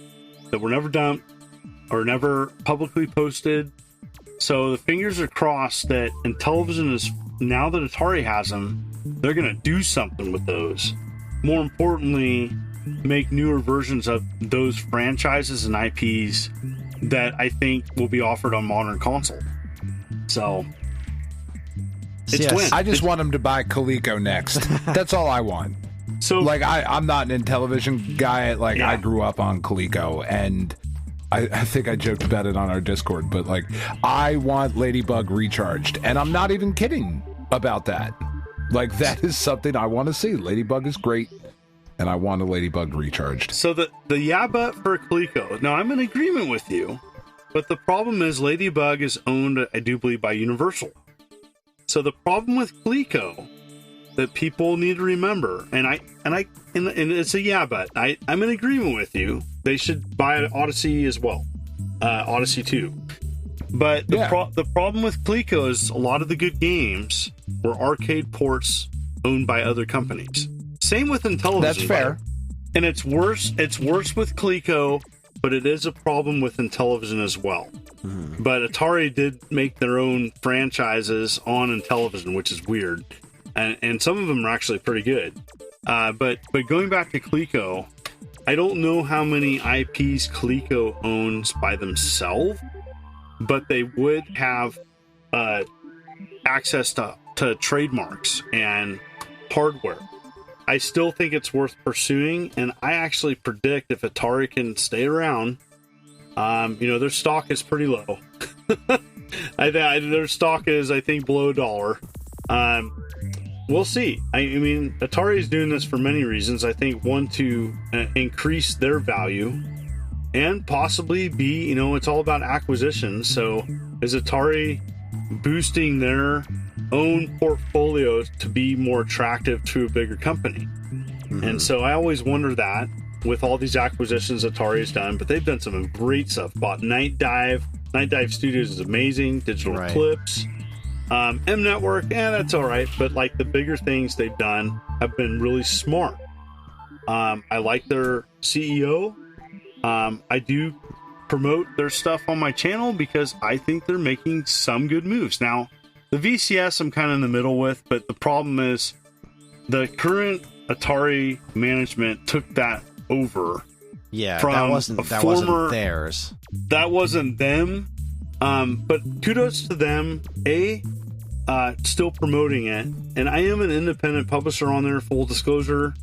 It's been super easy to get my games published on there, and I'm not making much, but it's been super awesome having that ability and being able to offer that in a convenient way. VCS is far from perfect. For people who don't know, it's essentially it's like a mini PC. It's been around 3.5 years. It's on sale currently through Memorial Day. I know this is not going to be posted till later, but the VCS is essentially like a kind of a hybrid console PC hybrid that really does not have anybody buying it.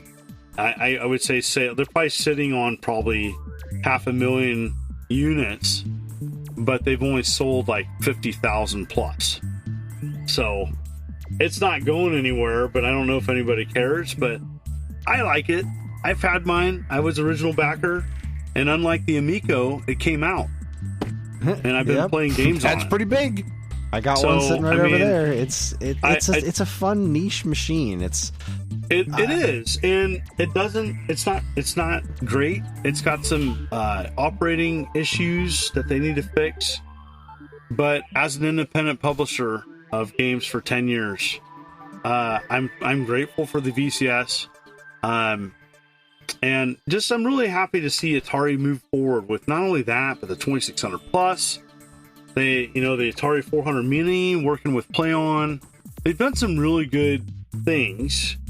And I think just keeping that momentum and seeing what else they're going to do. I think buying Intellivision was super smart of them. And now I expect them to do something with it, or people are going to be pissed off.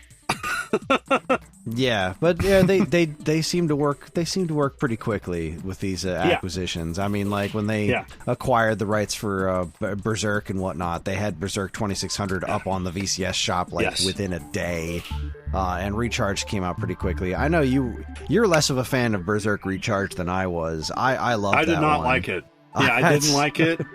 But here's what's cool about Atari. So Robert De Crescenzo, who's Pac-Man Plus Atari Age username, how cool is this? So he wrote Berserkin Frenzy for the Atari 7800, and this is years ago. So how cool is this? A company allowed him to publish those ports of games on the VCS. How many companies would do that? Not many. No, Nintendo wouldn't. Nintendo wouldn't. Nintendo would say, hell frickin' no. We're going to sue your ass into oblivion. They actually just let him publish it.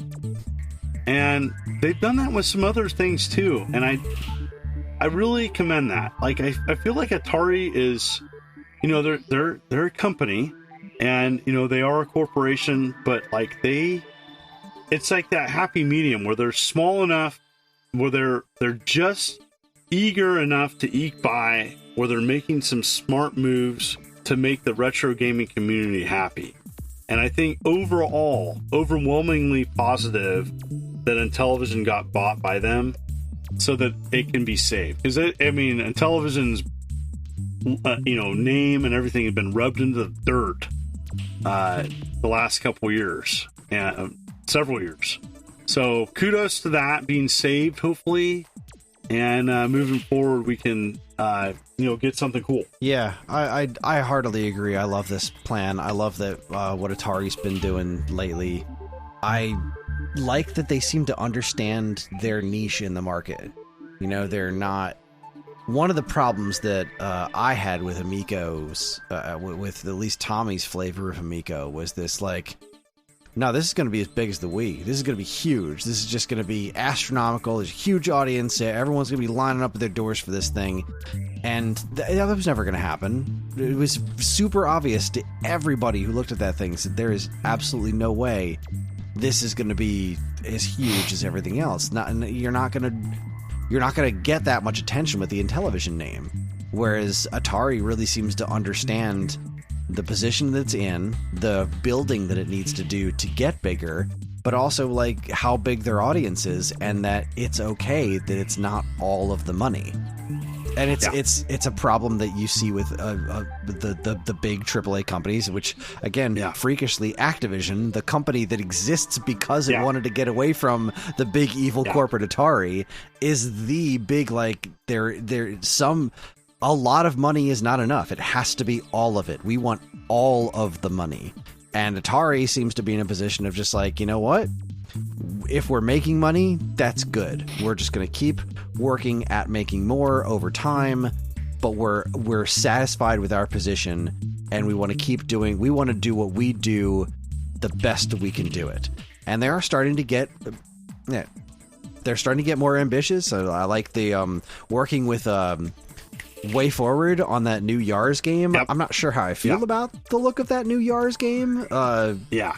It looks a little odd, but again, I appreciate its ambition. That's not something we've seen from Atari, and I like it, and I'm going to give it a try. So, yeah. You were saying, sorry, Wade Rosen, I didn't mean to cut you off. Wade Rosen was quoted as saying they're not shooting for home runs, they're shooting for singles and doubles, I think, with their games. And, there's a logic to that where I think they're not getting ahead of themselves. They're not a huge company where they can do a AAA title. They just can't. They're not that size. So you're going to get like recharge games are kind of what I would say. If you ask anybody like what is current Atari, that's like a modern, a lot of people like the recharge games. I think that they do good enough. They're branching out a little bit. I did like Lunar Lander Beyond. Some people didn't. That kind of sneezed out, and like I think nobody cared. I'll be honest. Kind of like the weird thing about Jeff Minter's collection that came out. Like that came out and kind of crickets, but I loved it because it had that Atari 50 kind of vibe to it. Oh my god, I was fascinated by it. I didn't know anything about Jeff Minter before, because he was a British guy, and that's what I learned from playing through it. Is like in the British PC market, he's like the name, whereas I'd never touched most of his games before. He's one of the big names, and so I'm really glad they did that. Digital Eclipse is doing some interesting things. It just released Wizardry for the Switch, but it's also on. It's also been released on Steam.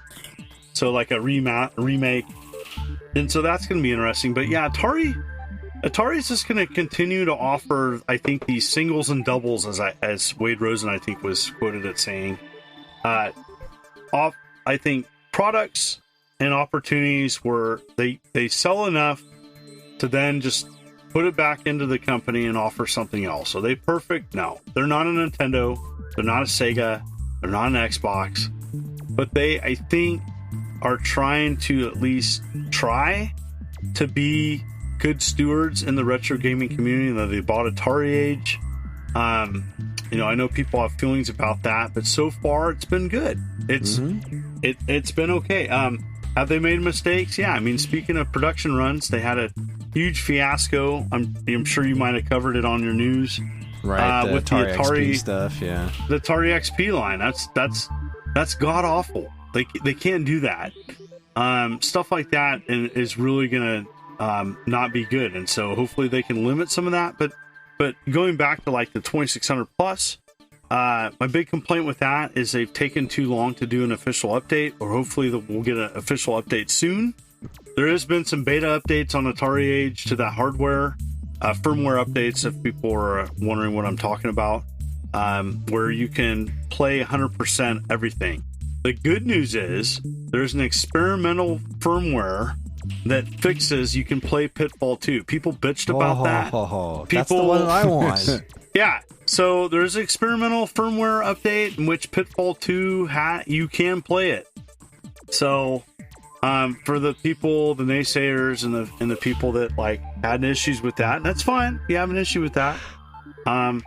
But it's been resolved, at least in experimental firmware. So they need to make that easier and more palatable for the 60-plus-year-old guy that wants to play as Atari and doesn't want to deal with a PC and a firmware update. And I think taking that hardware and updating it to make it where newer product doesn't have to have the firmware update, that's a must. And stuff like that, because they're dealing with an older audience. That's why I like it.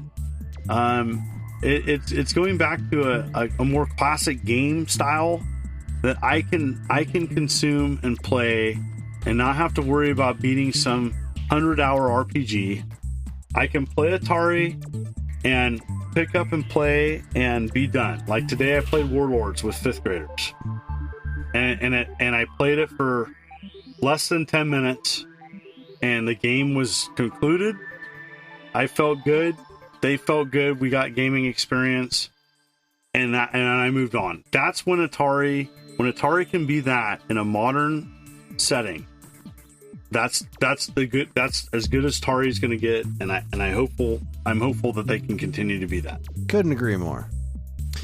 All right, and that wraps it up for week-old news, and that's going to bring us to our second commercial break, and then when we come back, as long as John's okay with it, we're going to have a quick conversation with him about, what he does in his YouTube channel, and then hopefully eventually go to bed at some point. You're listening to the Stone Age Gamer Podcast from Geekade.com. Stick around.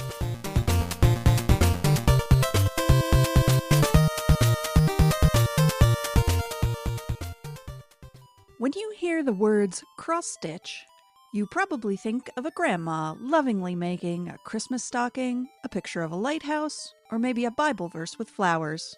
But that's not what we do at Shoot the Moon Stitches. We take the old-fashioned art of cross-stitch and pair it with contemporary themes and imagery to create striking works of art that make the perfect gift for anyone who grew up with the internet and has a wicked sense of humor and an appreciation for pop culture. From cult favorite TV shows and movies, to retro video games, to TikTok trends. If it's made you smile, chances are we've stitched it. You can shop our selection of art and gifts by going to Etsy.com and searching Shoot the Moon Stitches. For all your fun, feminist, fandom fiber art needs, visit Shoot the Moon Stitches. If you're listening to this podcast, you're probably a Star Trek fan, right? Well, guess what? I think the world needs one more Star Trek podcast. Yet another Star Trek podcast. Over at Yet Another Star Trek podcast, there are three guys. We talk about Star Trek from the very first episode, aired all the way back in the 60s, to some of the more newer things that aired in 2024. So if that sounds like something that's fun to you, maybe you've always wanted to sit down with the original series, or maybe you've never seen a single episode of it, we'd love for you to stop on by and listen to our show. You can find us literally everywhere podcasts are available. Audible, Google, Apple, YouTube. We're just about everywhere. Come join our Discord for a little more fun as well. You can find us everywhere, or swing on by our website, yetanotherstpod.com. Hope to see you soon. Live long and prosper.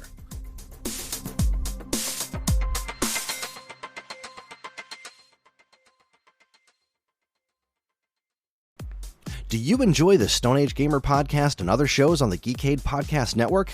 Do you wish you could listen to them sooner than the regular unwashed masses?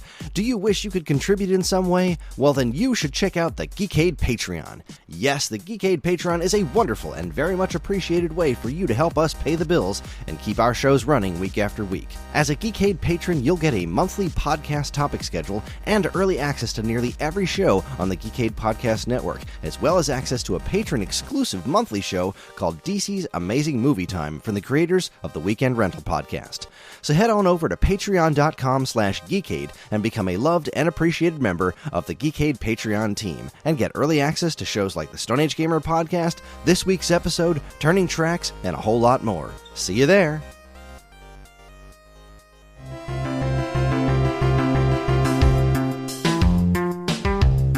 All right, everybody, we're back. We're still here with the Immortal John Hancock, and we're going to start asking him a couple of questions. Our feature topic is actually interviewing this fella here. So, I guess my first question for you is, why the Immortal John Hancock? Where'd that name come from? So, Drunken Master Paul, who is good friends with Metal Jesus Rocks, and that was one of the bigger channels that I was a guest on before I considered doing my own YouTube channel. He came down and saw my crazy game collection, and he looked at me and says, "This is crazy. You're immortal." And so took that, and a lot of people, of course, the online comments sometimes, when someone has no accountability and can just say whatever. They thought that was egotistical or vain because I have that as my name. It's not at all. John Hancock Insurance was already on YouTube. And so I wanted to distinguish myself differently than John Hancock Insurance. So I decided just to go with Immortal John Hancock because it was different. And it kind of stuck. And I don't officially have it as part of my name on YouTube, but I'm just kind of known as that. So I just kind of went with it, and it's done all right for me. Huh. All right. It's not bad to get a nickname from that dude. He's he's one awesome. One of the early YouTubers that I came across. I was like, oh, this dude gets it.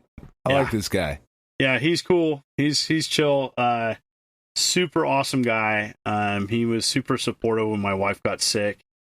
It's just a great guy. Just online and offline, the guy's great, and owns a bakery, several bakeries. Owns a company. I don't know the name of the company in Seattle, but is a master chef and black belt martial artist too. He can take care of himself, and just a great guy. Just a great guy all around. That's what we need, Chris. We need to own a bakery. We do. That's where we're falling down, I think. We'll hire Ferg. It'll be great. All right.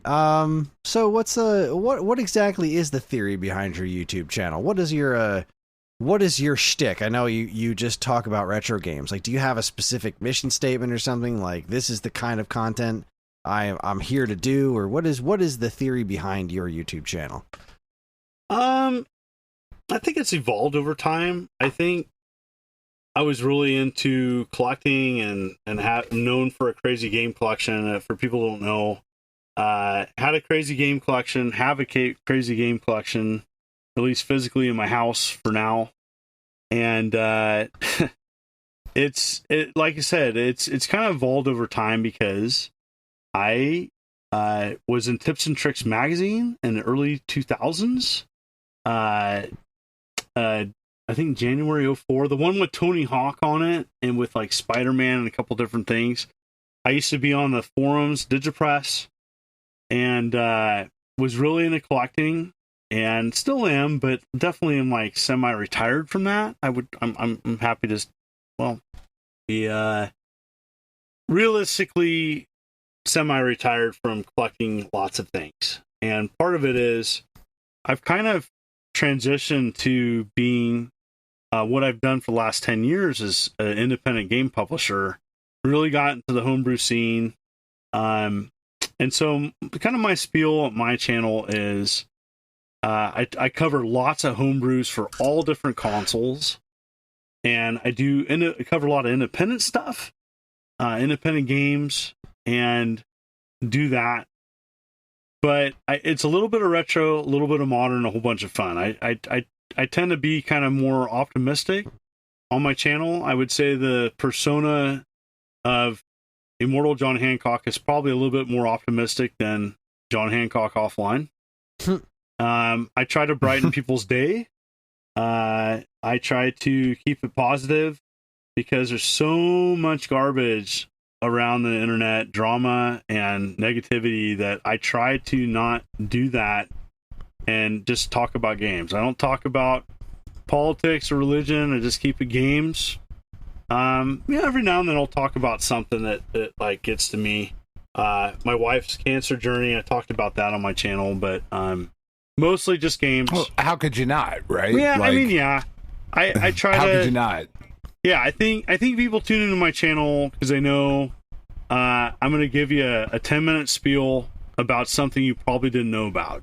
If you're like, if I was going to like give you like a soundbite, I'm going to probably teach you about something you didn't know about, and I'm not a really detailed person. I'm not a technical person. I'm not someone that's very articulate. I'm just going to give you in layman's terms about a game that you're probably going to like or dislike, but I'm going to do it in a way where I'm just going to just lay it out in layman's terms, and I've built a following that way, and it's been a long journey. YouTube has definitely changed over the years. I definitely am thankful I don't live on YouTube because pay's terrible, and I've seen definitely a change even in the most recent year, and it's rough. And so I'm going to continue to do YouTube at a hobbyist level. I don't know if I'll continue my frequency. It's tough at times, But you know, the videos my last video, I did my last video as a talk video, and I enjoyed doing it. And I enjoy doing the content that I try to do, and if that means less views, then, and I think the bottom line is that it's the stuff that I want to talk about. And if there's an audience, and the audience, I don't do things for an audience, but you know, if it's something that people want to hear about, that makes me feel good, if I'm being honest. And it sucks when you every YouTuber, whether you want to admit to or not, there's a beginning, middle, and end. And you're not going to do it forever. And you can be like the Rolling Stones and do it till you're, you know, in your 80s. I don't know if I'll do that. I think there's going to be an end, and I don't know when that end is. But for now, I'm doing it. And I'm trying to cover the stuff I want to, and that's that. Nice. As long as you're having fun. Yeah, I mean... I'm definitely not doing it for the money, but I mean, it is nice. It is nice to get paid a little bit for time, because the thing that is challenging is time away from family. And, you know, I'm not quitting my day job. We'll just say that. So, sure. Not quitting my day job ever. And this year is definitely reminding me that, like, if I keep it hobbyist, I think I'm gonna continue to try to be as genuine as possible, and cover the things that I want to cover. And I think that's just really solidified this year. That. Have you ever thought about bringing your family like onto the show that you do, or are they interested? Because I have in the past. I have in the past. Okay.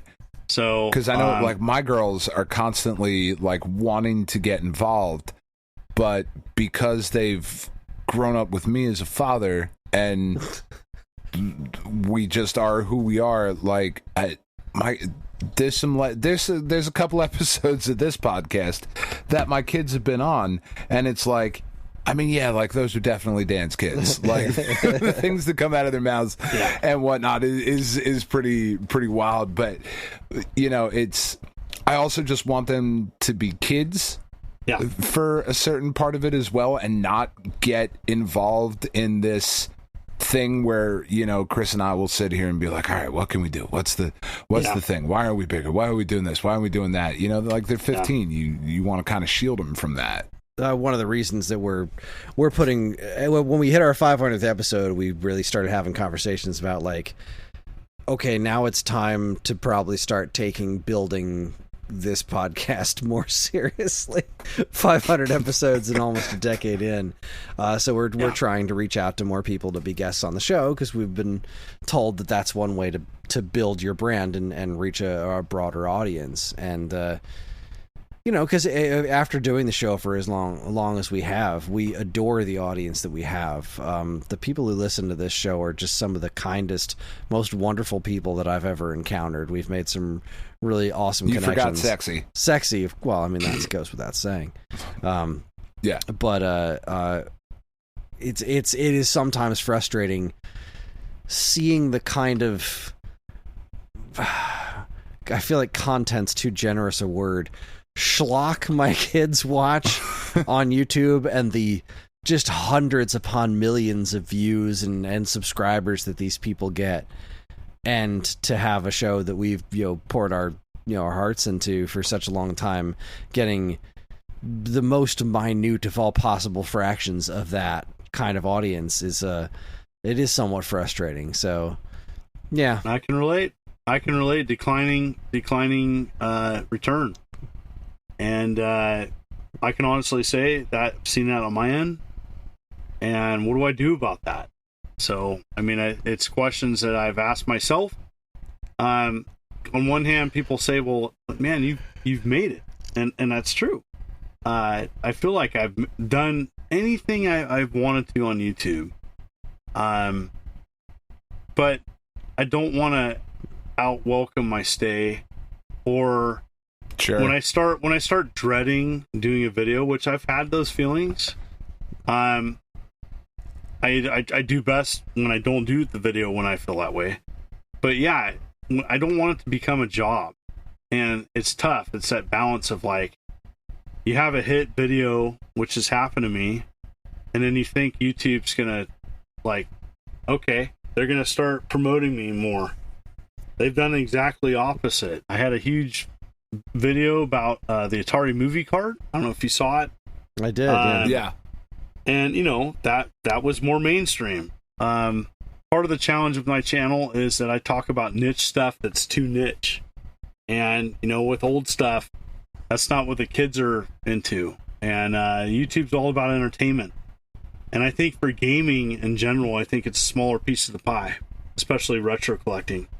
And so I've tried to broaden my channel and still be genuine to myself to cover like homebrew stuff and branch into publishing, which I haven't just jumped into. I've been doing it for 10 years. But it's tough. To answer your question about my family, I had my family on my channel. I dealt with a lot of good comments. It was really hard with some of the other comments. I adopted my daughter from China, and so you can only imagine those comments around 2017. I can. Around 2017 and all that, and that, you know, whatever. People are just going to be say stupid stuff online and have no accountability because they have no life and they just want to attack others. That's whatever. I'm not going to here to change that. They're just cowards. Anyways, yeah, that stuff just, I'd rather just, I don't shield my kids from that. Like, they know it's, you know, they've been a part of my YouTube journey. And, yeah, I think the bottom line is the things I've been hearing more is like, do you have to do so much YouTube? And why don't you take a day off? And everything with my wife and her health stuff, like I'm probably with borrowed time with my wife, if I'm being honest. And my wife, for people that don't know, had ovarian cancer, and so stage 4B, and so Jesus. 70% chance of it coming back with a 10 to 15 year life expectancy. So that has impacted many, many things in my life. Also, I'm 48 and I'm pretty done with putting up with people's crap. So that's the other thing. That's the nicest way I'm going to put it. And I'm okay with dishing it right back or not putting up with people's crap. And so that's kind of what you get. You get to a certain age, you're like, I'm done. My crap meter's full. And I'm okay with kind of dishing it back. And if you don't like me, there's the door. Don't care. And so that's kind of where I'm at with things. And so I've enjoyed doing YouTube, but I don't think YouTube cares about me. I think they offer a platform and they're like, here you go. And we're going to make it super difficult for you to figure out our algorithm. And we're going to promote certain people. And we're not going to give a two shits about other people. And there you go.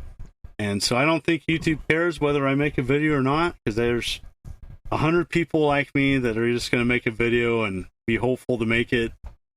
And so I have to be on YouTube because I want to be on there, because I want to talk about stuff. Right. And that's kind of, at the end of the day, that's where I'm at. And I don't know. There's times I get, you know, pity party. Oh, my video did terrible. And then the other part of me is like, dude, you climbed any mountain you wanted to. So this is just bonus. I'm in the bonus round right now. It's like, I'm here. I'm doing it. And I'm pretty realistic that I don't see myself doing this 10 more years, but I'm doing it for now and I like it. And that's where I'm at. It's interesting, right? Like when life puts perspective on things, and you're like, man, this, because Kris and I have talked about it before, and it sounds like you're in a similar position. I absolutely adore the audience that we have. Yeah. I love the people that we've met at every convention we've gone to and all of that. And if every single one of them stopped listening, Kris and I would still do this every week. Because it's for us. Yeah. Like, I'm beyond thrilled that there are people who genuinely look forward to this podcast because it brings some tiny spark of joy to their life. I mean, not tiny, we're all big size queens here, so huge spark of joy to their life, right?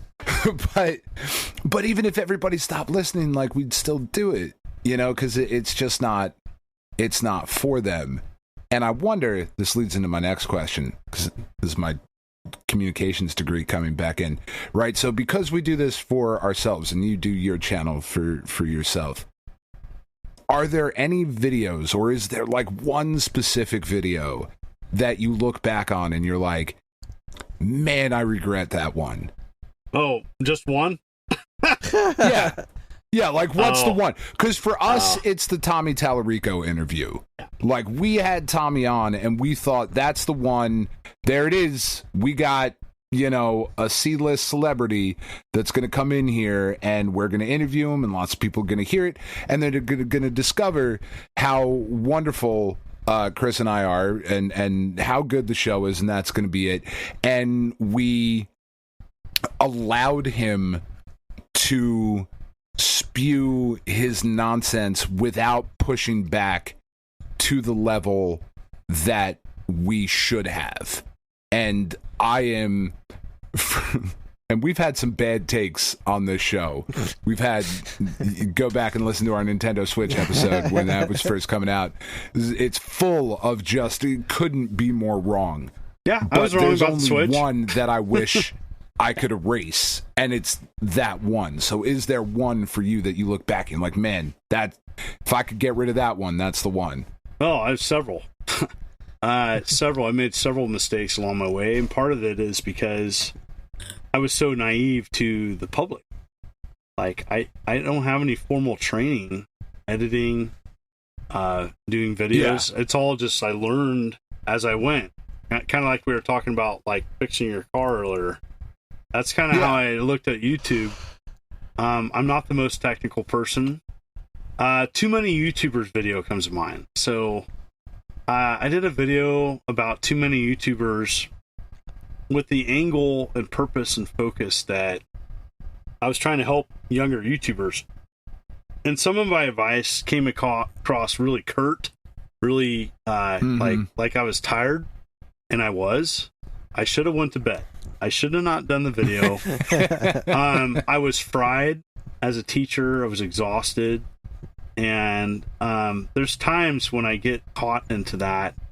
And then we're like a reaction video. Like early on, I would do something or say something, and I didn't know how to react to someone of criticizing me. And there's a difference between criticism and being a troll. And there was a legit criticism, and I've tried to listen to that more, but avoid the people that aren't criticizing me. They just don't like, they don't know me, and they don't want to know me. They just don't like me. And you suck because you do. You suck because you were popular and you made it, and I hate you for that. Or I'm jealous of what you are, therefore I hate you. Or I'm gonna try I'm gonna try to bait you into doing a video with me, which I've caved into that. I hate that. All the things of naive Immortal John Hancock, I've tried to learn from. At the end of the day, I stand behind my character and say, hey, I haven't done everything right. But moving forward, I think my character stands. I'm known in several places. I've been invited to several conventions around the world. People who know me offline will say I'm a genuine person. I'm not as jovial as I am on the channel. That's just being real. But that's just being real. I was a social worker for 10 years, and I'm a public teacher. I deal with a lot of crap. And I'm okay with dishing it back and just being direct. And I'm known as a very direct communicator. And but I try to uplift people's spirits and enjoy the content that I make and stand behind most of my decisions. Most.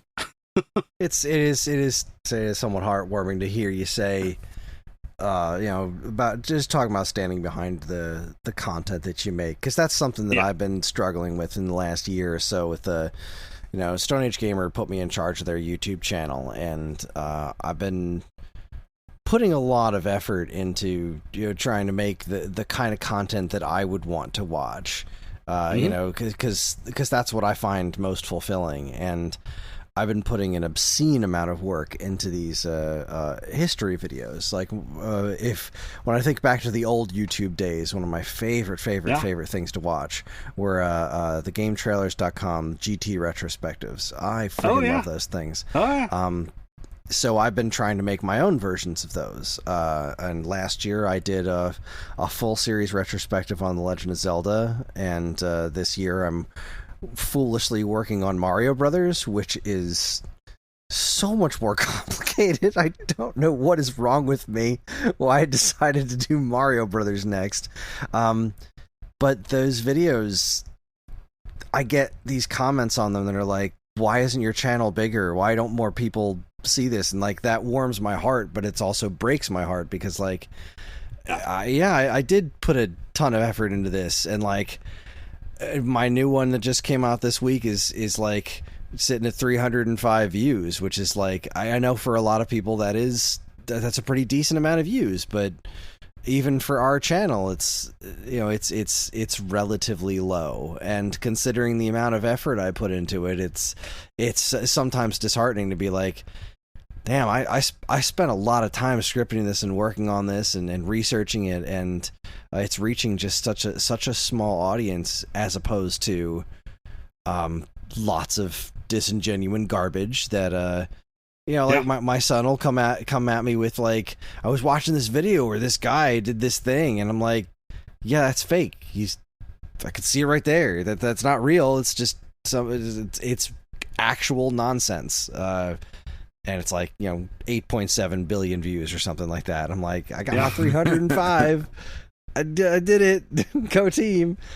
But then I also get confused because like I did, I started this little 16-bit brawl thing where I compared Nintendo and Super Nintendo and Genesis games, because I've always loved the 16-bit console war. I've always found that to be utterly fascinating. And this one I did about the X-Men games got 800 views. It's like, so this one that I spent, it's trending. Yeah, I spent like X-Men's trending. That's why you got more views. That's got to be it. I spent a fraction of the amount of time on that one as I did on the Mario history video, and it got many more views. Yeah. So the best thing, the balance I can recommend, and again, I haven't done everything right, is finding the happy medium of being genuine to yourself, but also what are people wanting. So a good example, I did a video. I did 2 videos yesterday. I rarely do this. I covered an indie game that I thought was going to get a lot of coverage, but then I forgot it was on Steam. And so the Goliath Depot.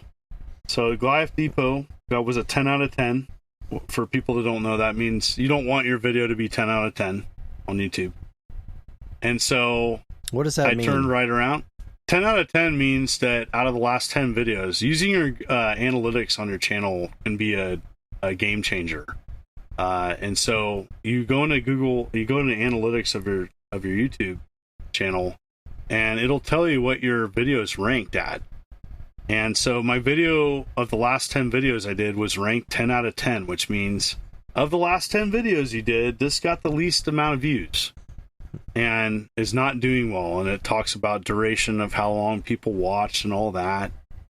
So in the same day, I just thought, okay, well, I'm gonna experiment. I'm just gonna talk about Atari buying Intellivision, and that was 1 out of 10 in the same day. Huh. So sometimes it's your content, because what we want to cover sometimes is not what people want to hear, and we need to be aware of that. But also being genuine, because it's like, I'm not going to cover a phone game. I've covered some phone games like Contra, but that's like, I care about that. Okay, I'm curious about that. But if it's like a MMORPG on a phone about, I don't know, collecting umbrellas. I don't care. That's not, I don't care about that. You can want me to promote that. You can pay me to want to talk about it. I'm not going to talk about it. I'm sorry. It's just not, it's too just disingenuous. And so, that's the challenge of covering things is, what do you want to cover, but is it what people want to hear? And then how much time are you going to sink in this? And are you gonna feel good about the outcome, or are you gonna feel burned out? And so that's things I constantly struggle with all the time, where the balance of like, I want to do something, do I have the time for it? Are people gonna care? Looking at your own channel and your analytics of like, what are people searching for, and what is something that hasn't been covered 100 times that you want to talk about? And it's tough because it's a crowded market. Retro gaming is covered quite a bit. And I think it's going to be a shrinking market on YouTube. Not to be a Debbie Downer, but YouTube in general. Like, what is YouTube going to look like in 10 years for retro gaming? I'll tell you right now, if it's anywhere, YouTube starting shorts and going down that direction with TikTok, it's going to continue to circle the drain. Yeah, have you had any success with shorts? Because no. I tell you, what I'll do is I'll make a video and then I'll make a short out of it, and it'll get so many more views, but I don't know what it's actually leading to. Yeah, it's not leading to you making any revenue, I tell that. Yeah, well, I don't make any revenue anyway. I think YouTube was disingenuous with telling content creators they're going to share revenue with shorts. They're not really. It's a direct competition to Instagram and TikTok. And I think it's the content that younger generations are consuming. They're consuming these bite-sized snippets, doom scrolling, and I don't know if it's better.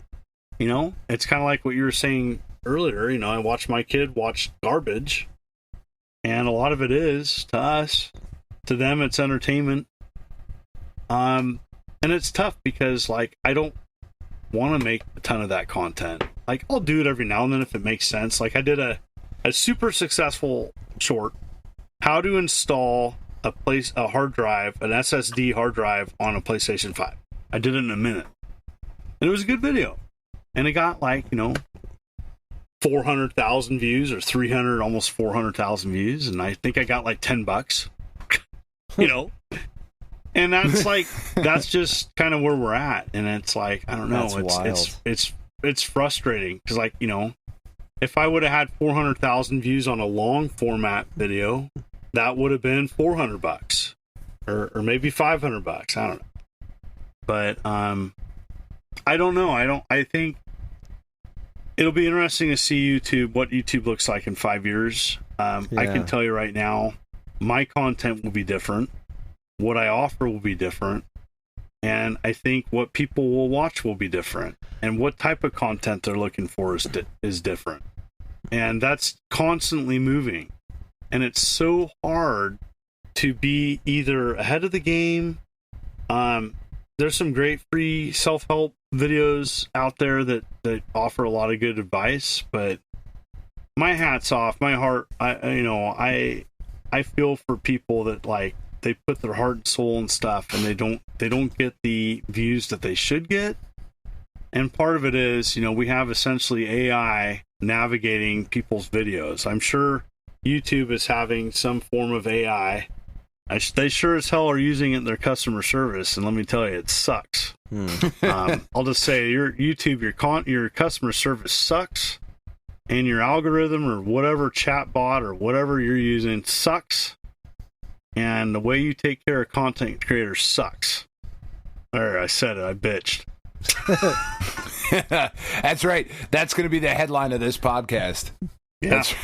We're going to rage bait it. It's going to be awesome. Hear the Immortal John Hancock bitch about YouTube. Yeah, I mean, it's tough. And and that's coming from someone that, you know, I truly believe. I don't think YouTube cares about me. I don't think they care about my success, because there's 100 other people right behind me that can just make better content.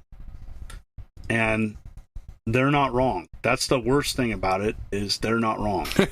Well, and it's interesting too when you talk about that, because like I know my wife she watches YouTube. We don't have cable, like we don't watch television. I have to sail the seven seas to watch certain things at times. You know, unless it's broadcast over the antenna or whatever. She watches YouTube, and a bunch of creators that she has watched on YouTube are leaving the platform and starting their own streaming services, and then being like, oh, we'll upload to YouTube in like 30 days. You can pay for early access to our content. And it's like, well, then why am I paying for YouTube Red or whatever it's called? Yeah. I think it's YouTube Red. That's like a commercial free, their ad free thing or whatever. When all of these people are leaving, exactly what you're saying, like even the big creators are having a hard time with that. So we find ourselves in this kind of in the muck and the mire of content creation. And even that was something that Kris and I talked about a couple weeks ago, or maybe a couple months ago at this point, because time is relevant. Of like, oh wait, we are content creators. That's weird. Never considered that until like we had a discussion about it. Went, I think Kris, we talked about it when we brought up the Smash JT book review thing, and like how you can't play emulated games and write a review from it. Like, I think that was the first time like we consciously out loud, both of us were like, oh, like we actually do occupy whatever small piece of this space, and people do listen to us. And like, that was a weird kind of revelation. So it's an interesting thing to think about. Like, where does that lead to? Because in 5 years, you may be out, John. Kris and I will still be here. We're doing this until the wheels come off, man. Because what else am I going to do on a Friday night? That's true. Yeah, I'm in my 40s. I got kids. Like, what else am I doing? You know? I would come down here, drink a beer, and talk to my buddy. Yeah, I mean, I think that YouTube, at the end of the day, and I've had a lot of talks about this week with other content creators. I'm good friends with a couple, John Riggs, Square Pegs, Game Dad, close friends of mine. And I kind of was talking to Square Pegs, and I was kind of saying, it's a creative outlet for me. I can't talk about games with everybody at work. I have a couple nerd friends that get it, but they're not content creators, and they're not into games like at the level I am. And so I like to continue to do some form of outlet, and I may continue to do that, but I can't keep this outcome, this output, at its current state. I've done 3 videos a week for 10 years. Good God, that sounds exhausting. And like, okay, so this podcast is going over. So let me put that in perspective. An average YouTube video, now, a quick one I can do in maybe an hour and a half. But the average ones, and I'm not a big editor guy, you know, I use Filmora, which is garbage, but it works for me. So, an average video with all the thumbnail and all the checks and all the time is probably 3 hours. So I'm doing 3 of those a week. That's 9 hours. Okay. I think on one of my videos, let's look at the one that I did so just because I knew that the company would want promotion. Let's look at the lovely YouTube revenue of Goliath Depot. First 10 minutes of gameplay. I'm looking here on my phone, and you know what I think? Let's look here. Sorry about that. Just curious. Let's look here. because YouTube's paying so much to its content creators. It's really doing a good job keeping people. It's really doing a good job. People are really happy with them. I think it's like at $10. So, so I'm spending 10 hours, and if I had, that revenue, that would be what, $30. So 10 hours of work for $30. Sweet deal. Yeah, that's $3 an hour. I mean, yeah. In 1852, you're killing it. Yeah, and so not every video is like that, and don't woes me. I mean, like I get sponsored videos to help with negate some of that. But what's going to happen is that it's only going to change if more people leave than other people try to do it. But what's going to happen, I think, is more people are going to leave, and then more people are going to talk about their experience. That's when YouTube will change something. Only if their bottom line dollar start to be impacted. That's the only time YouTube's going to change, is if they start losing money. Otherwise, they don't give a shit. Right. So what I'm hearing is that we need to start a multi-billion-dollar video streaming platform. Mm-hmm. That seems to be the easiest way forward. Yeah. Yeah, I mean, they don't have a direct competitor, and they control the search engine. So it's easy for them to have a monopoly, which they do in a way. Well, and that ties back like to what we were talking about earlier with like the consolidation of the games media. Like I love Google. I do. Like I admit it. We Google things now. Like they have become something much bigger than themselves. Like none of us actually call them what the company is called. Like we all Alphabet. use Google. That's not the name of the company. Alphabet. Which is wild. That's crazy that nobody says Alphabet is behind all these things. Google is behind these things. No, they're not. It's two different things. Anyway, but when you consolidate all that stuff again, you run into these issues where we have to rely on schmucks like me and Chris to be out here and be like, don't buy this thing because it's average, or do buy this thing because it's dope as hell. Yeah. It's all right. Start a multi-billion-dollar company, Chris. Let's do it. Talk to Ryan. I'll see if he can spare a couple of his billions. Well, if he gets those Sega, those power-based minis. Oh yeah, if we ever get the power-based minis in stock, we're rolling in dough. I have one of those from you. Go for the billion. I bought one when you guys had them in stock. The story of those things. I can't talk about it. They might actually buy it back from you, John, so they can sell it at a higher price. This is one of these things that's happening. Start flipping our own product, or their own product. That's a whole other podcast of like how hard it is to gauge interest on, because there's like 50 bazillion different consoles and handhelds and parts. The balance of like, we need to stock this to meet the demand of this. Mm-hmm. And it sucks when that doesn't match up.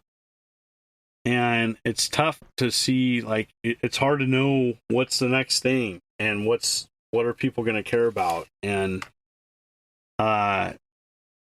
my hat's off to like navigating all that. Cause I had a buddy with comparing apples and oranges again, but like my buddy had a game store and his biggest challenge was stock having, that's tough. Having the stock to match the demand. And so he would have like a Sega Genesis, a Super Nintendo, and a PlayStation in stock. But the people coming through the door would want, a different console, a different game. Why don't you have this? And he would hear it just like not one time, not two times, 100 times a day. Why don't you have Super Mario Brothers in stock? I did. I sold out. I'm having a hard time finding more stock. Why can't you just buy it online? I can, but it's going to cost this. Oh, I can't pay that. That's too expensive. So it's that constant thing. And so YouTube's a little different, but it still applies of just, at what point do people justify the time that they spend doing something as a creative outlet if it's not giving any return? Right. It's very very Beauty and the Beast. I need 6 eggs, but it's too expensive. Damn it, Bill. Sorry. Anyway, that was maybe just for me.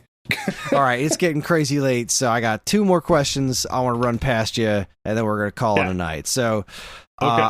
I want to know a little bit about your Atari games. You mentioned that you've been publishing stuff for a long time. I did not know that. Yeah. But you have been publishing Atari games, physical cartridges, I believe you've got made, and you're on the Atari VCS store, which you talked about a little bit. Talk to me about your Atari games. How did you get involved in that, and how does it work getting a new Atari game made? You said you're not really much of a tech person, so like, you're not programming these, right? You're just I'm the muscle.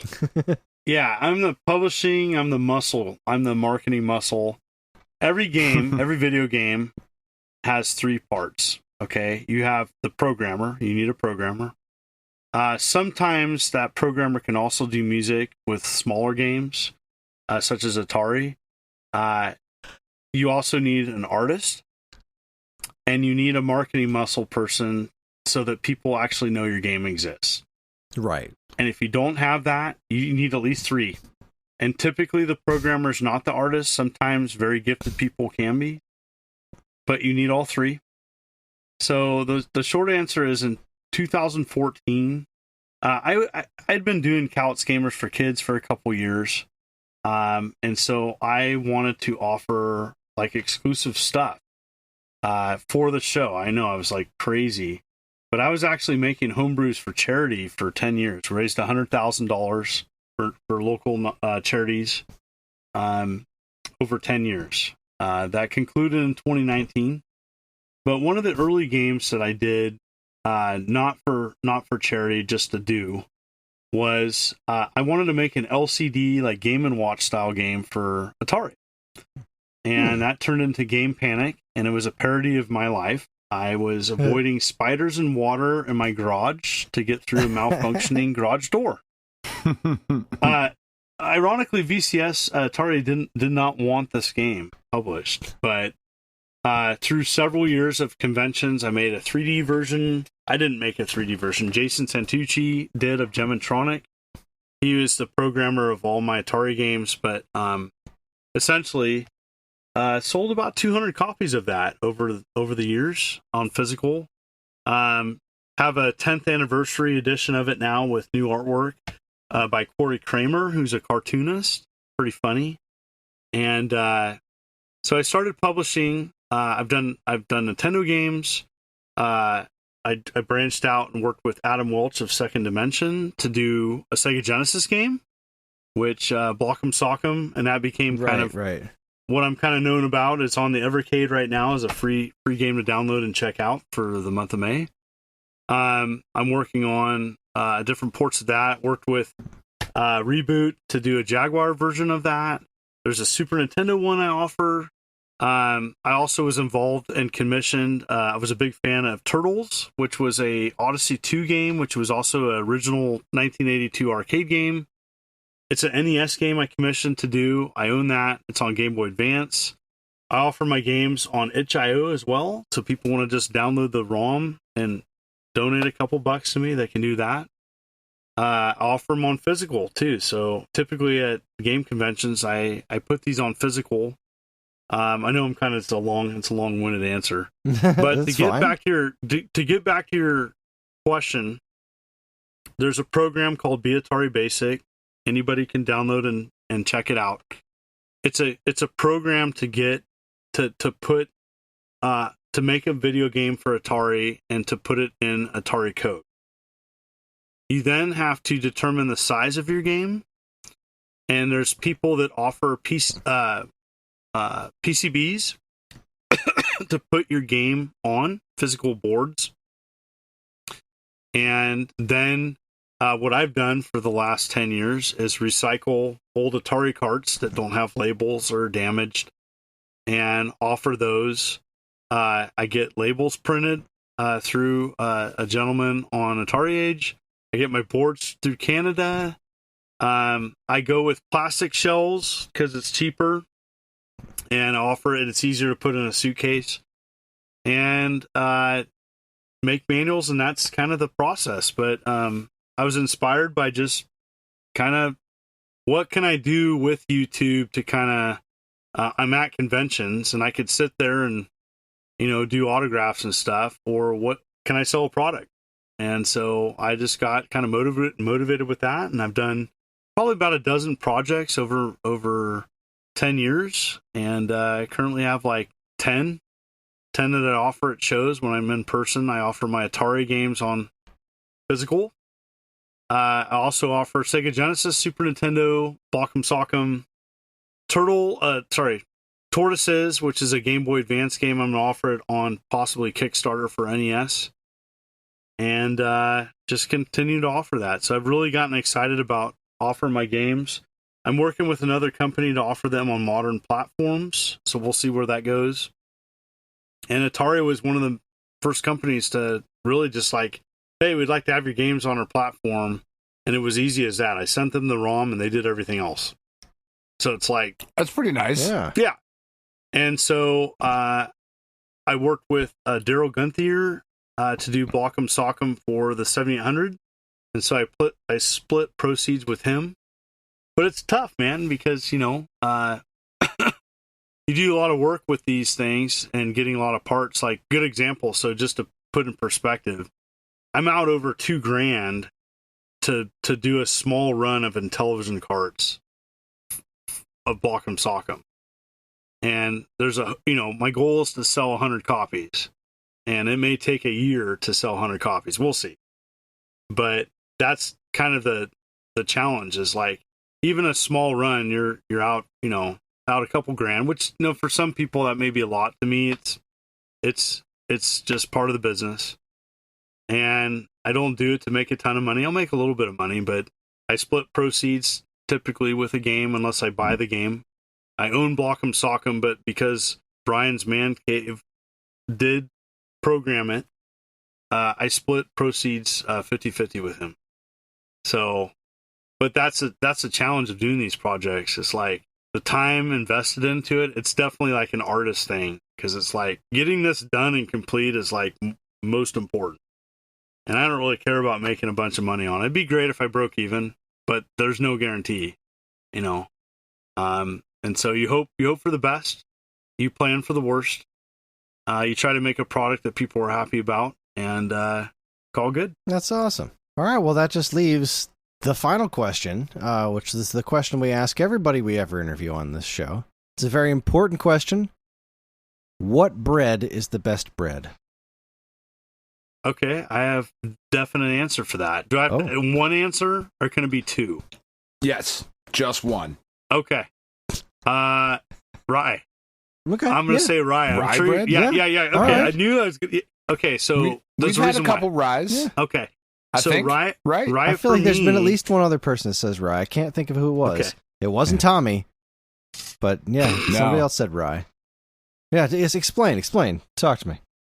So I'm kind of gluten resistant. I don't know if I'm like fully gluten intolerant, but what I can tell you is that my body's getting older and I have a hard time digesting gluten.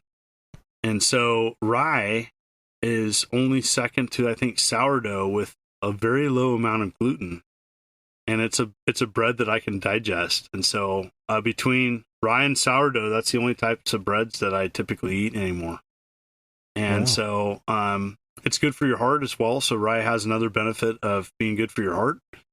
And so I like the taste of it. I like marbled rye, to be exact. Marbled rye. A little bit of butter slathered on it. So it's not like really a health thing. It's more of like I don't crap it out. So it's like I do, but it's like it doesn't.